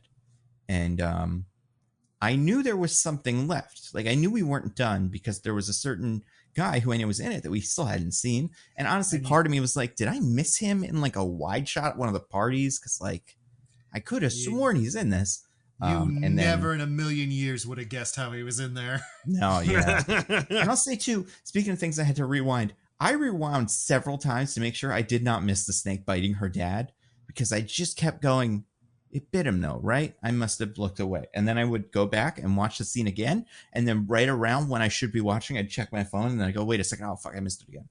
So this is why sometimes it doesn't seem like we watched the movie. We tried our best, but there's only so much. It's hard. It's hard sometimes. I mean, I'll admit this one I wasn't paying 100% attention, but that's only because I've seen it before. Yeah. What'd you think of the scene with the racism in it? Where it makes the guy put shoe polish on. Oh, it's burned cork. Thank you very much. Oh yeah, you're right. That is what it is. That's I don't have anything against this being in the movie on principle, where it's like, yeah, a movie about how old Hollywood kind of messed up. You include how they're racist. My problem with it is it's just like, that's all this character is. He is the black musician who racisms get done to. And that's his entire arc in the movie. But he gets out, he survives. So that's nice. Yeah, but it's like, I don't know. I feel like it starts to become offensive again, where you're like, the only reason you have the people of color in your movie is so racisms can be done to them. Like, if you're not gonna do anything or say anything about it besides that it existed, then I don't know why it's in here. Yeah, this feels like fair. A kind of like, this is an anecdote that he heard about Hollywood and was like, oh, we should put that in a movie about old Hollywood. And they just kind of did without maybe fully thinking it through. But yeah, well, it's okay because the movie's 3 hours long. So, what could you do? Yeah, so pad it with some just more Incredibly, stuff. This is like 2 hours in. There's so much left. And we can cut through the rest of it because it does kind of end with a couple of scenes that take forever. Yes, but absolutely. We got to just get to the most important thing, which is, and like you're saying, 2 hours and 12 minutes into the movie, Margot Robbie's like, hey, I got a whole new movie for you. Different plot, completely different setting. Let's go to, I have gambling debts and the mob is after me or something. God. And she said the word gambling a couple times before, so this is kind of set up. She goes to Diego Calva. She's like, I need you to help me out of this. And he's like, okay. I mean, like, I'm the producer and you're bad now, but I'm really going to try. And so they figure out a way and they get, as far as we know, 80 grand. This comes from a character that is known as the Count. This is Rory Scovel's character, and he is the drug dealer of the group. I guess this has to have been a real guy, right? There's no way they just wrote this character. Let me look at my list of who guys are supposed to be. Probably was like an urban myth, right? It's like, yeah, there's this guy in old Hollywood who just give you pills if you asked for him. Yeah. I mean, there was. They called them the producers. Yeah. The character of the Count is based on a 1920s film actor, true identity unknown, who went by that nickname and ran a thriving business supplying drugs to cast and crew members on the Keystone Studios lot. There we go. Okay. So then the Count and Diego Calva go to drop the money off, and because the Count cannot resist a second location, keeps getting roped into more stupid things with the main character of the movie, as far as I'm concerned, Spider-Man 1's own Toby Maguire as Dracula. And he is a mob boss or something. I don't even fully understand what mob he is in. But he's bad news. Yeah. And let's just give a little Toby Maguire corner here. Guys, let's talk about Toby Maguire in this movie. Let's talk about Toby Maguire. Fucking A. I loved it. He's a weird little freak. He's insane. He's in a different movie. Yeah, 100%. Yeah, for sure. He's in a different movie, and it's one of those parts where, like, if this took place in the present day, much like with a lot of these movies that take place in Hollywood where one guy is playing someone that's horrible, I'd be like, oh, he knows that guy. There is a guy who he worked with on a movie 10 years ago, and this is a dead-on impression of him. But because of how much it's set in the past, I'm like, maybe that guy's just like a historical figure. But it feels like one of those roles that's just so personal. And yeah, I loved it. I mean, did you guys love it? To your best? It's a choice. You know,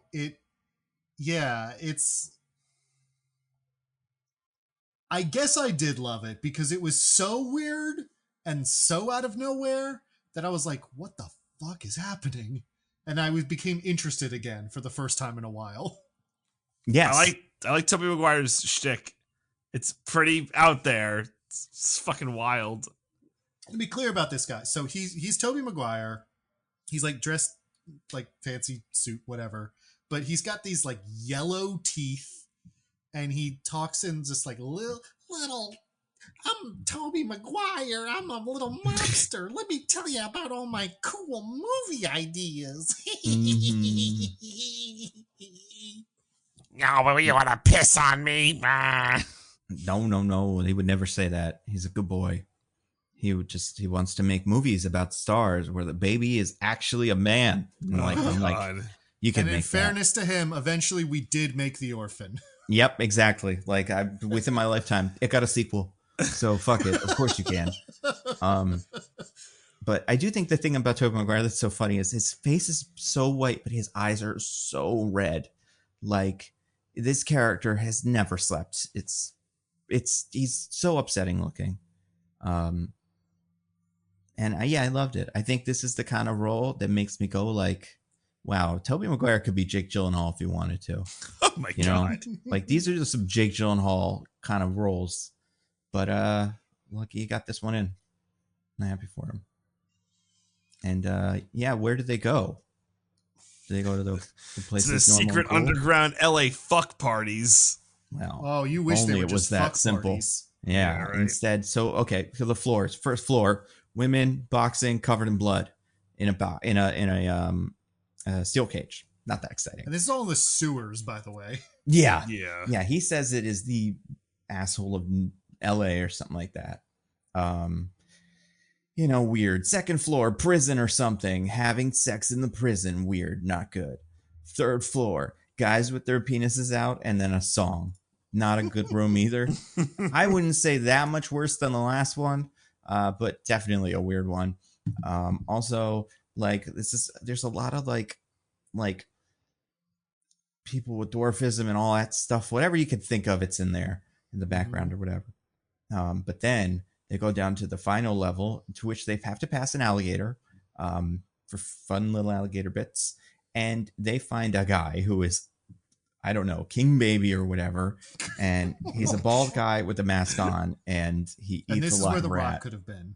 This is, oh my God. Yeah, The Rock could have been this. I would have fucking died. Oh, his body would be too normal looking. I feel like to be like this guy this guy is such a terrifying figure.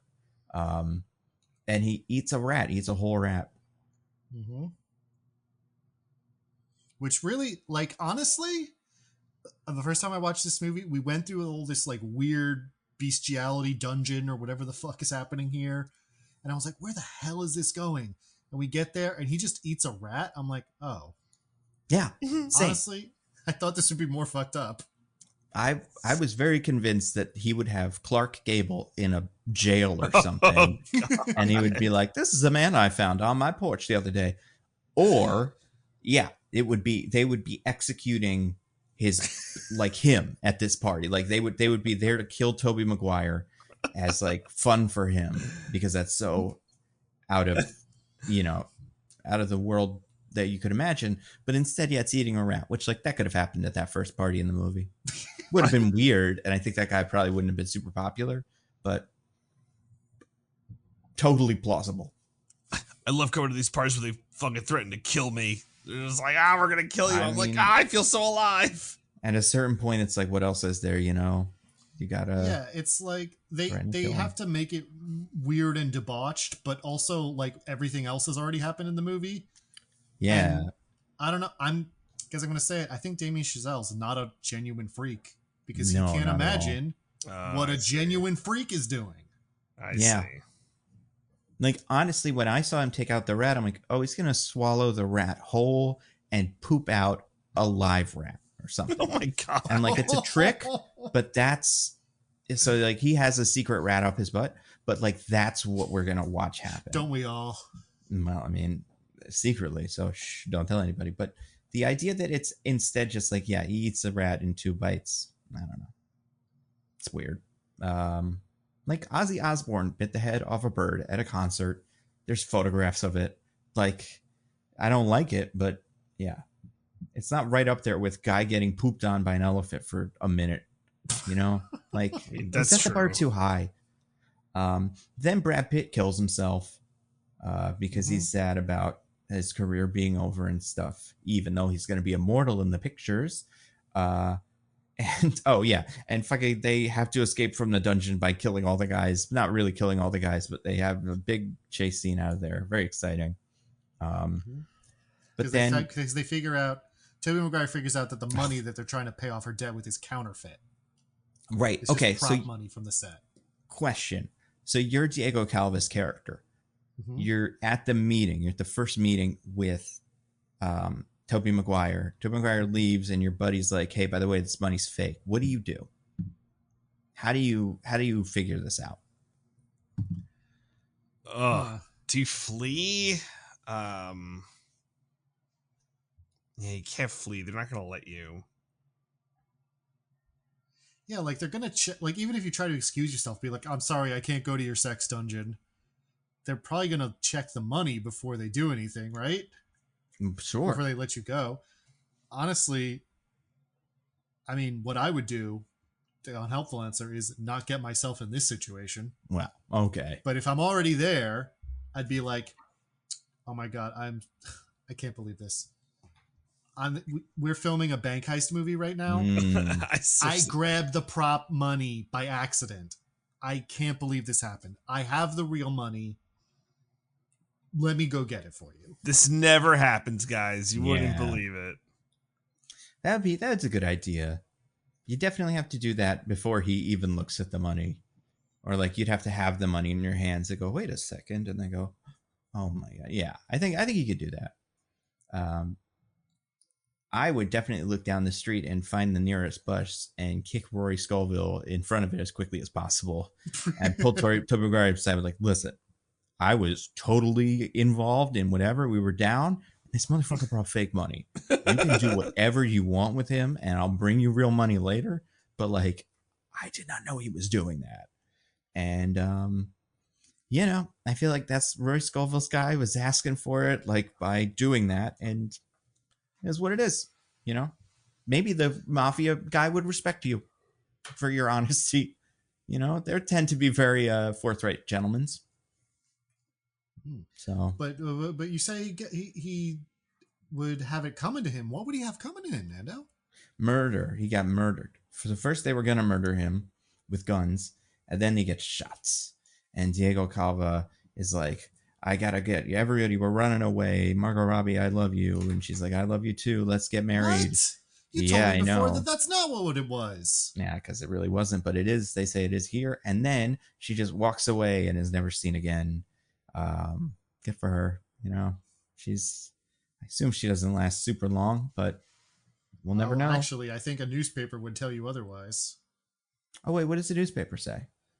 Well, at the very end. At the very end, the newspaper's like she found dead at 34. Oh yeah. Was the mobsters like the loan sharks? Is that who got her? Probably doesn't say that in the newspaper, but it doesn't. But I feel like the implication is just like, drank and did drugs and partied herself to an early grave. See, I thought the implication was it was the loan sharks. But I don't think she's 34 in that scene, because it's only been like, what year is that? We're in the 30s for sure. Yeah, but like the early 30s, the mid 30s. Yeah, I think early 30s. I don't think we break out. I don't think we go past like 32 or 33. Until the end. Yeah, till the end. I'll read you the newspaper. It says, Nellie Leroy, a vivacious presence who graced the silver screen towards the end of the silent film period, was found dead in a rundown Hollywood apartment yesterday. Police have released a preliminary report stating that no foul play is suspected. Sources have indicated that her untimely passing yesterday was likely the result of an accidental overdose. And then they kind of talked about her movies and stuff. So that could be true, or that could be the line that the studios fed, But at this point, nobody really seems to give a shit about her. So I don't think the studios would care. My point is just that in this last time we see her, I think she is younger than 34. That's possible. Fair enough. And so then she's gone. But Manny makes it out. He gets married, has a kid, and then he comes back. Pisses himself in front of a hitman. Oh, yeah. This is what you have to do, guys. If you're ever in a hitman situation, give it a try. Listen, if anyone is ever earnestly trying to kill me, I promise you, I will piss and shit myself. I will cry. I will be extremely pathetic. Mm-hmm. Oh, yeah. If I may, just on this briefly, can I say that I think it's fucking insane that he goes back to LA with his wife and child when the guy's like, disappeared. Don't you ever fucking see what I'm gonna fucking kill you. Oh, yeah. And then it's like, he's like, they're going to get killed in the scene. This is like 25 years later. He has not aged a day. He got a belly. They gave him the hairpiece and stuff. They did stuff. Yeah. Barely. He looks like an old man, an old worn out fella, So I just cannot believe you would come back. You are risking so much. Oh, yeah. No, I think it's insane. Like, I thought he was going to die in the movie theater. I'm like, oh my God, too. someone's going to come fucking kill him. I also think that mobster was dead by then. That's the one thing with these mobsters is he's not going to live for very long. And you figure by the time you're dead or he's dead, his, kind of got a little bit of a clean slate. You probably don't want to like go advertising it, but also it's like. Yeah, I don't think the mafia keeps meticulous records on who they're mad at and like who they told hitmen to go kill. So, like, I don't think whoever takes over the business has, like, paperwork to fall back on, like, oh, yeah, we're supposed to kill that guy. Now, to be fair, I'm with DJ. You never go to LA again. You just tell your wife, even if you didn't tell her, like, by the way, I'm part of a whole thing. You just go, like, I hate LA so much, I will never go there. And just make that your whole personality so that you never end up there because it can only go badly. Mm-hmm. But then, a lot of people do that. Yeah, it's a bad place. Vegas, LA, there's a lot of them. LA's okay. LA's way better than Vegas, except for all the phonies. But, besides that. All right, Holden Caulfield. How does this movie end for 8 minutes, you guys? How could any movie like this possibly end? Nando, there's nothing greater than the movies. Also, watching colors drip or something, was that? Like, showing the movie's fine, whatever, it's fine. The movies are in color now, DJ. Yeah. No. But, like, the weird, like, dripping color. Yeah, because the movies are in color now. That's why that was? I don't know. I mean, it was something like that. It's weird because by that point, the colors we had already seen movies in color in that little montage. So like that dripping all happens after The Matrix. So that maybe doesn't work, but yeah, I'm imagining it was supposed to be that sort of like just like celluloid and it's like it's a chemical process. To be clear to the listener about what happens. Oh yeah, Manny goes to a theater to see Singing in the Rain while his wife and child are doing something else. I don't know. I think he's like the kid is tired or something like that. Like you're going go back to the hotel or something. And he gets all upset because Singing in the Rain is a movie about the transition from the silent era into the talkies. Yeah. So like, you know, the thing he lived through. And then he's like singing in the rain. Whoa, movies. And then we have an 8-minute montage of just actual like snippets and scenes from movies from the past like 70 years. They go from Wizard of Oz, and not immediately, but they transition through the decades. They go from Wizard of Oz, and then they eventually get to fucking Avatar. Avatar, baby. Fucking Jesus Christ. They should have to update it with Avatar too. There's not really a lot of like thematic relevance to the choices or anything. Nope. Just kind of famous movies. Yeah. Honestly, I'm pretty impressed La La Land ain't in there. Because this does not seem like the kind of movie with that level of restraint. And especially because like there's a point halfway through this montage of like famous movies where we hit like Ben-Hur and a couple of other like Psycho and stuff like that. And then it spins off into fucking 3D bullshit. And I'm like, okay, so that's like the 3D, you know, CGI and all that stuff. That's what this is representing. But then we watch Tron and Jurassic Park and The Matrix, and then Avatar jumping around on the big dragon thingies that have genitals or whatever we learned from that one episode we did about those avatars. And it's a lot, man. It is. It's a really bad taste for me to leave this movie with because I don't know. I kind of got all the things that were happening when he just watched Singing in the Rain and then started crying. I didn't need to remember Jurassic Park. Yeah, the montage feels really unnecessary. Yeah. And also, although I gotta say about bringing up Singing in the Rain, I feel like that does violate one of the like core rules that I often bring up on this podcast. Don't remind me of the better version of your movie. Yeah. And that is true. Even just, you know, Brad Pitt getting hit by a car, like the conversation we already had. Don't remind me of the better time he got hit by 2 cars. Unless you're going to really, you know, amp it up and like add new dimension to it. But yeah, I don't know, man. That's Babylon. Sure is. This was, I believe this was critically kind of all over the place.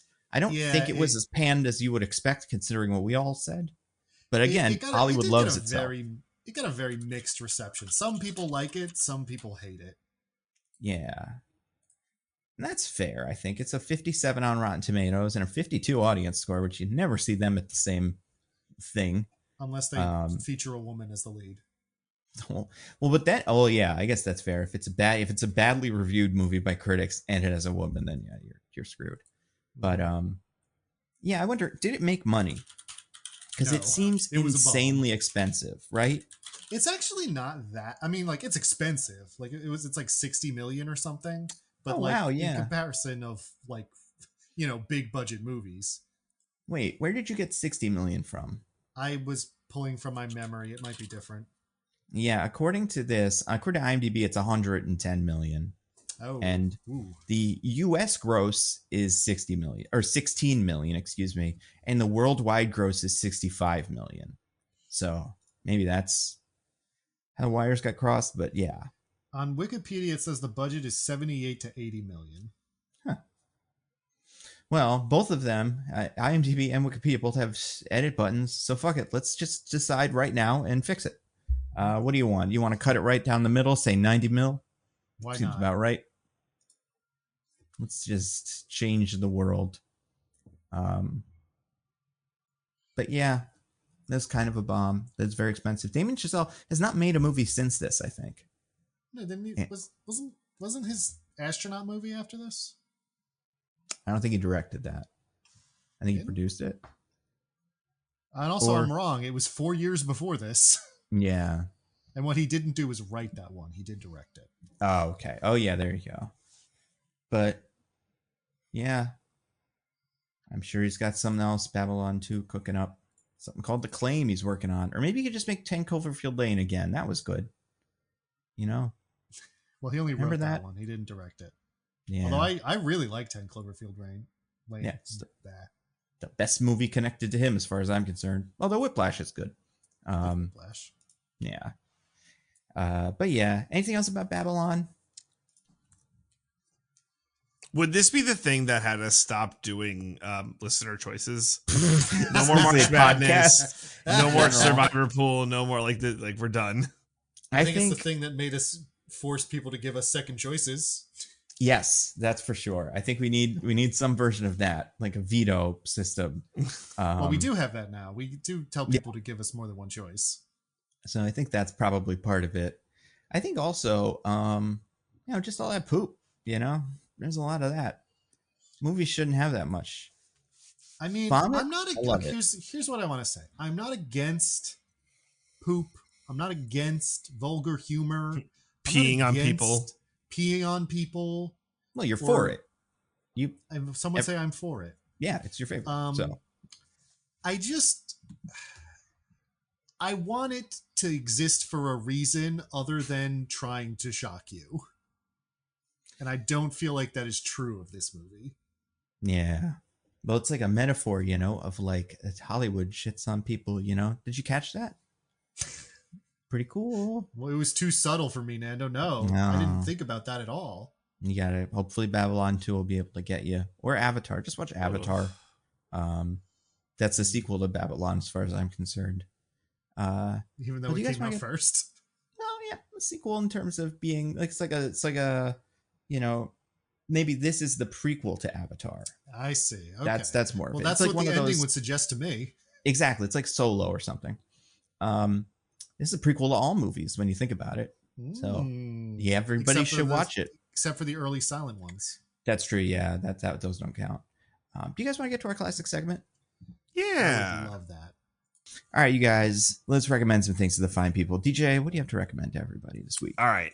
I don't think I recommended this recently, but the show right now, it's back, season 2, Apple TV Plus, getting Severance, baby. I love Severance. I know Nando's talked about it before. I've talked about it before. What if your work life and your personal life were separated by getting a little brain surgery to compartmentalize your life and make a whole nother person?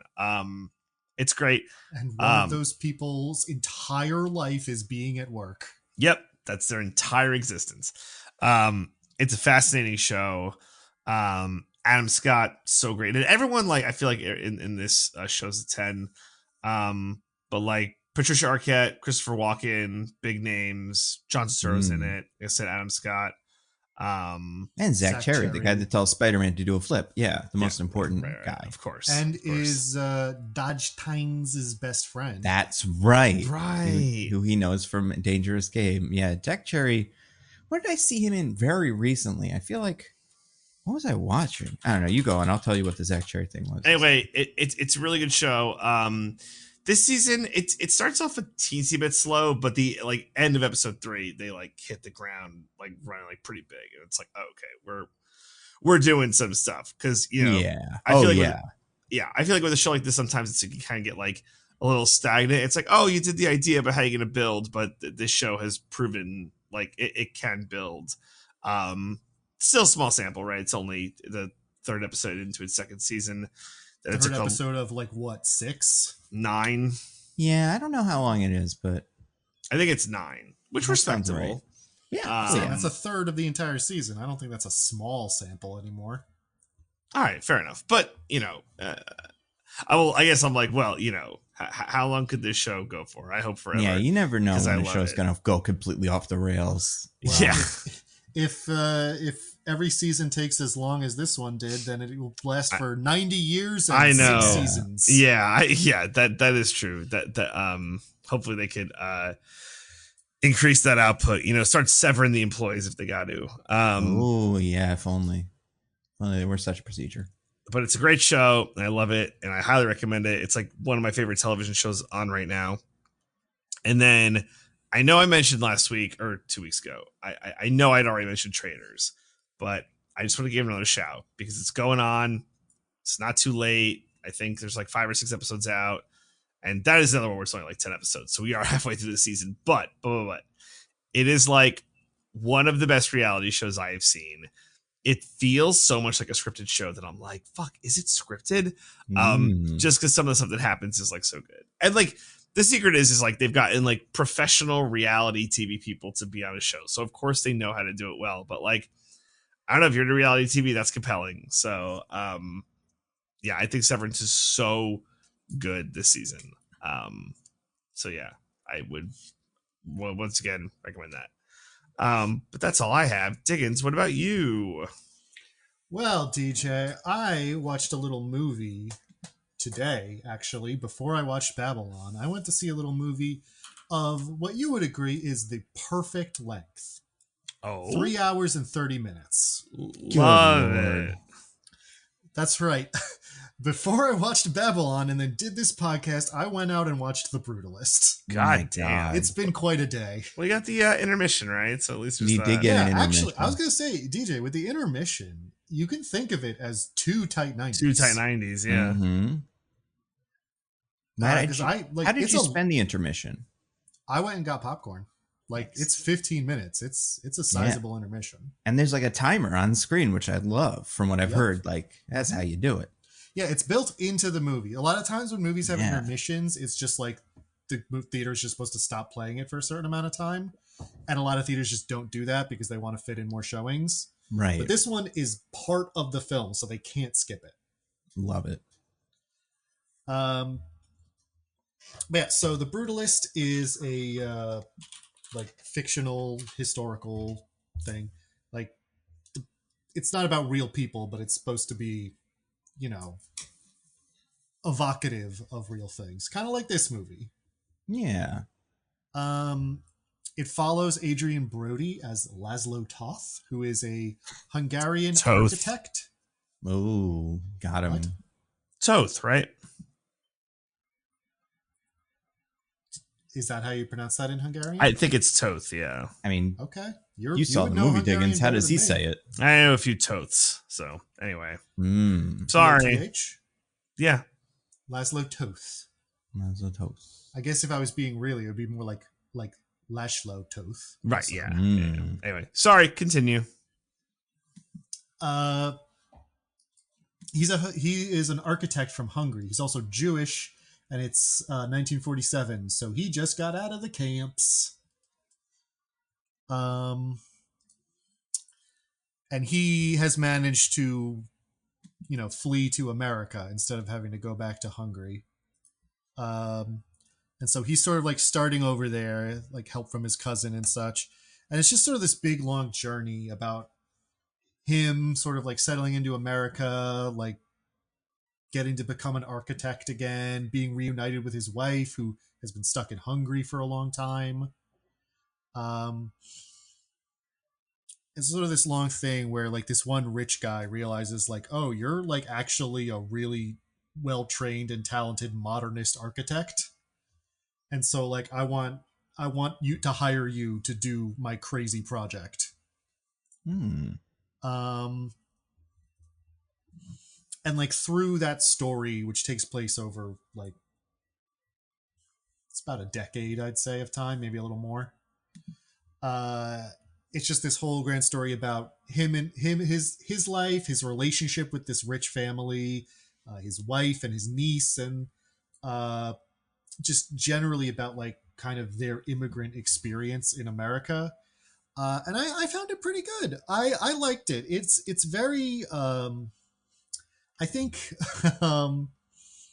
in Meeting the Moment is more ambivalent about the American immigrant experience than a lot of these movies usually are.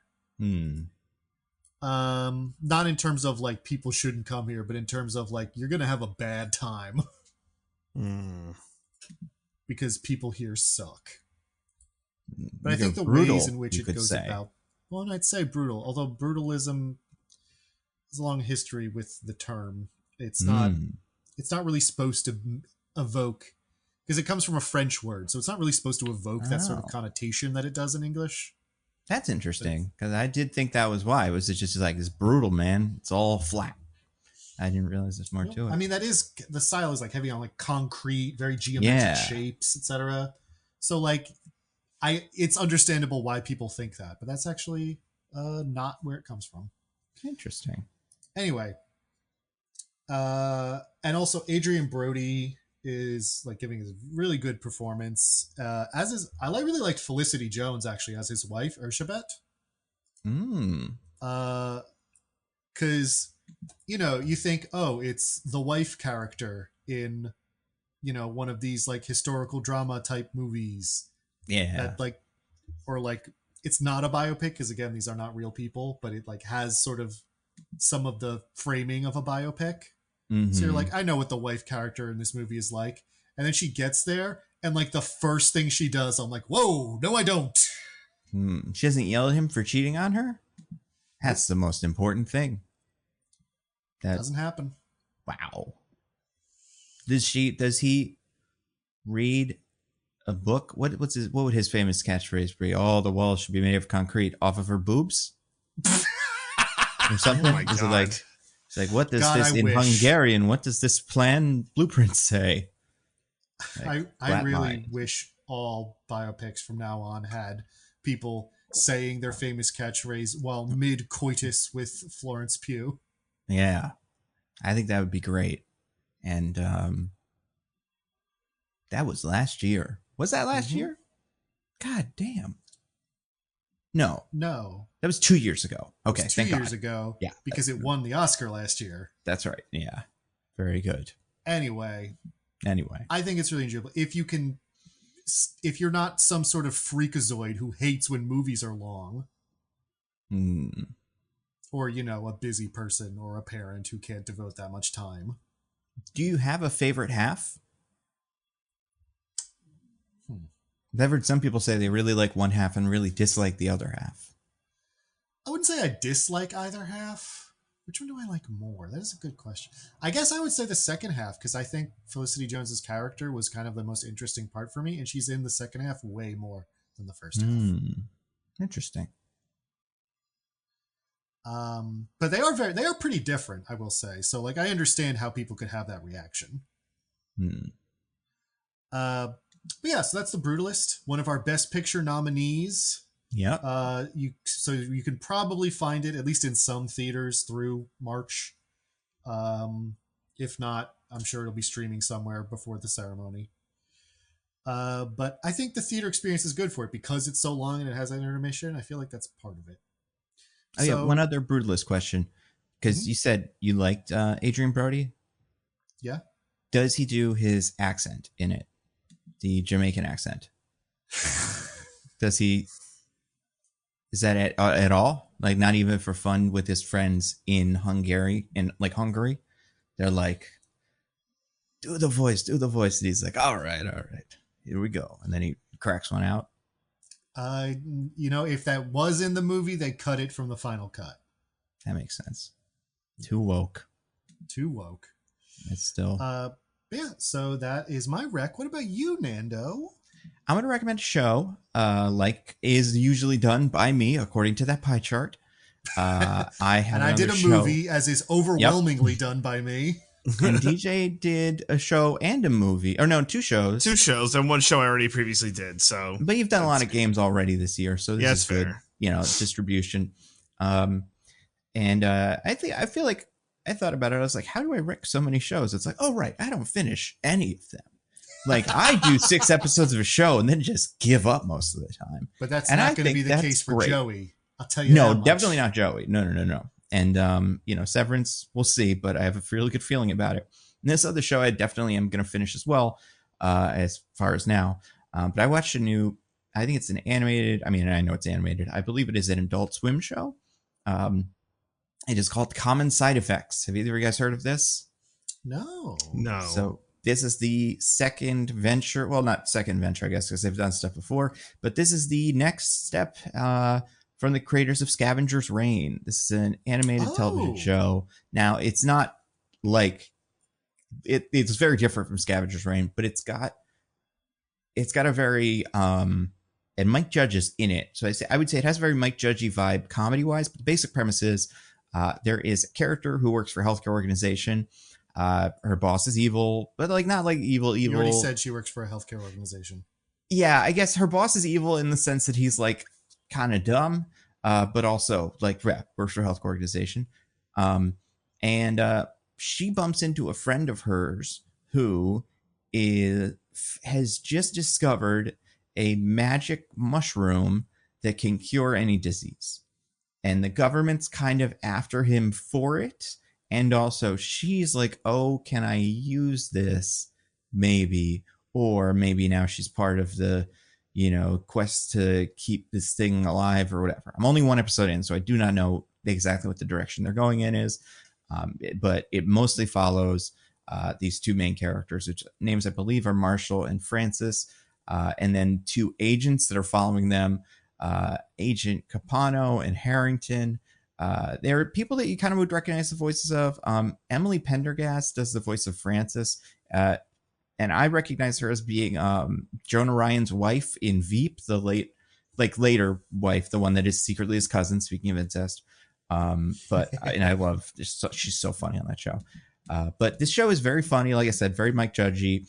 But also it does the weird animation stuff when it gets to like the nature of this mushroom and like finding it and what it's doing. So it's got a lot of it doesn't fully lose the visual flair. It also gets very in a kind of King of the Hilly way, into just like making people look kind of weird, not in a way that's necessarily ugly, but just in a way that's like specific. And I don't think Scavenger's Reign did this either, but I do think that this is like, it feels right in line with just like kind of, the same thing of like a big gross thing, but it's got a little thing in it and it's like weird.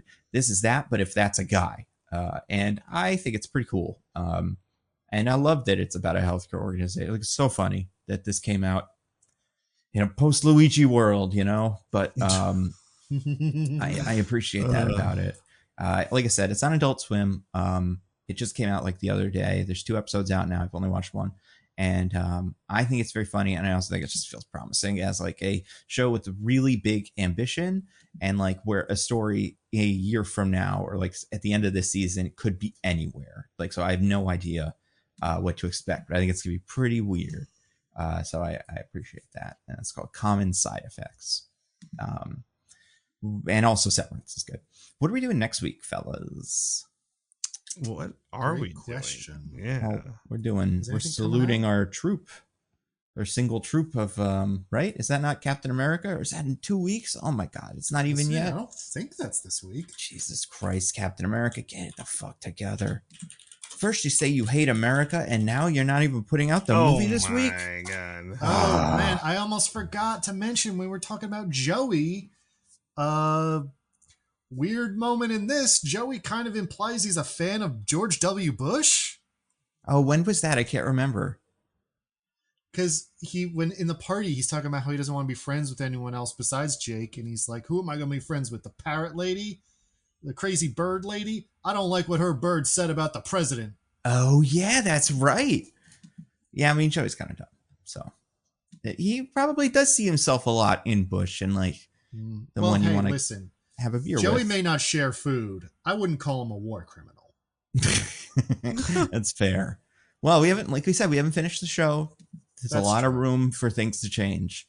Maybe like Arrested Development, it will turn out to be weirdly about the Iraq War. Exactly. Yeah.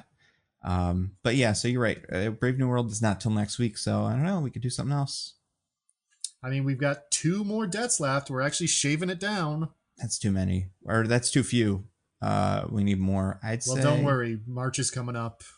Yeah. That's true. I've thought about maybe like Air Force One as like a prequel to Harrison Ford president movie. That's not bad.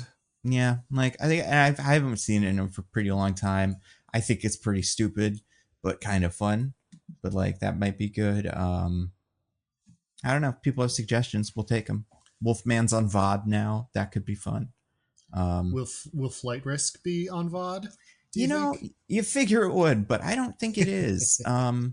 I don't know when Flight Risk hits VOD. I also don't know when Better Man hits VOD, but I do think we might have to do that eventually too. I'm just good though. I know, that's the thing. I'm intrigued, and you know, maybe we'll all love it, but it's also just pretty bizarre. Yeah, I don't think it says when Flight Risk is hitting VOD. Does not appear that we know yet.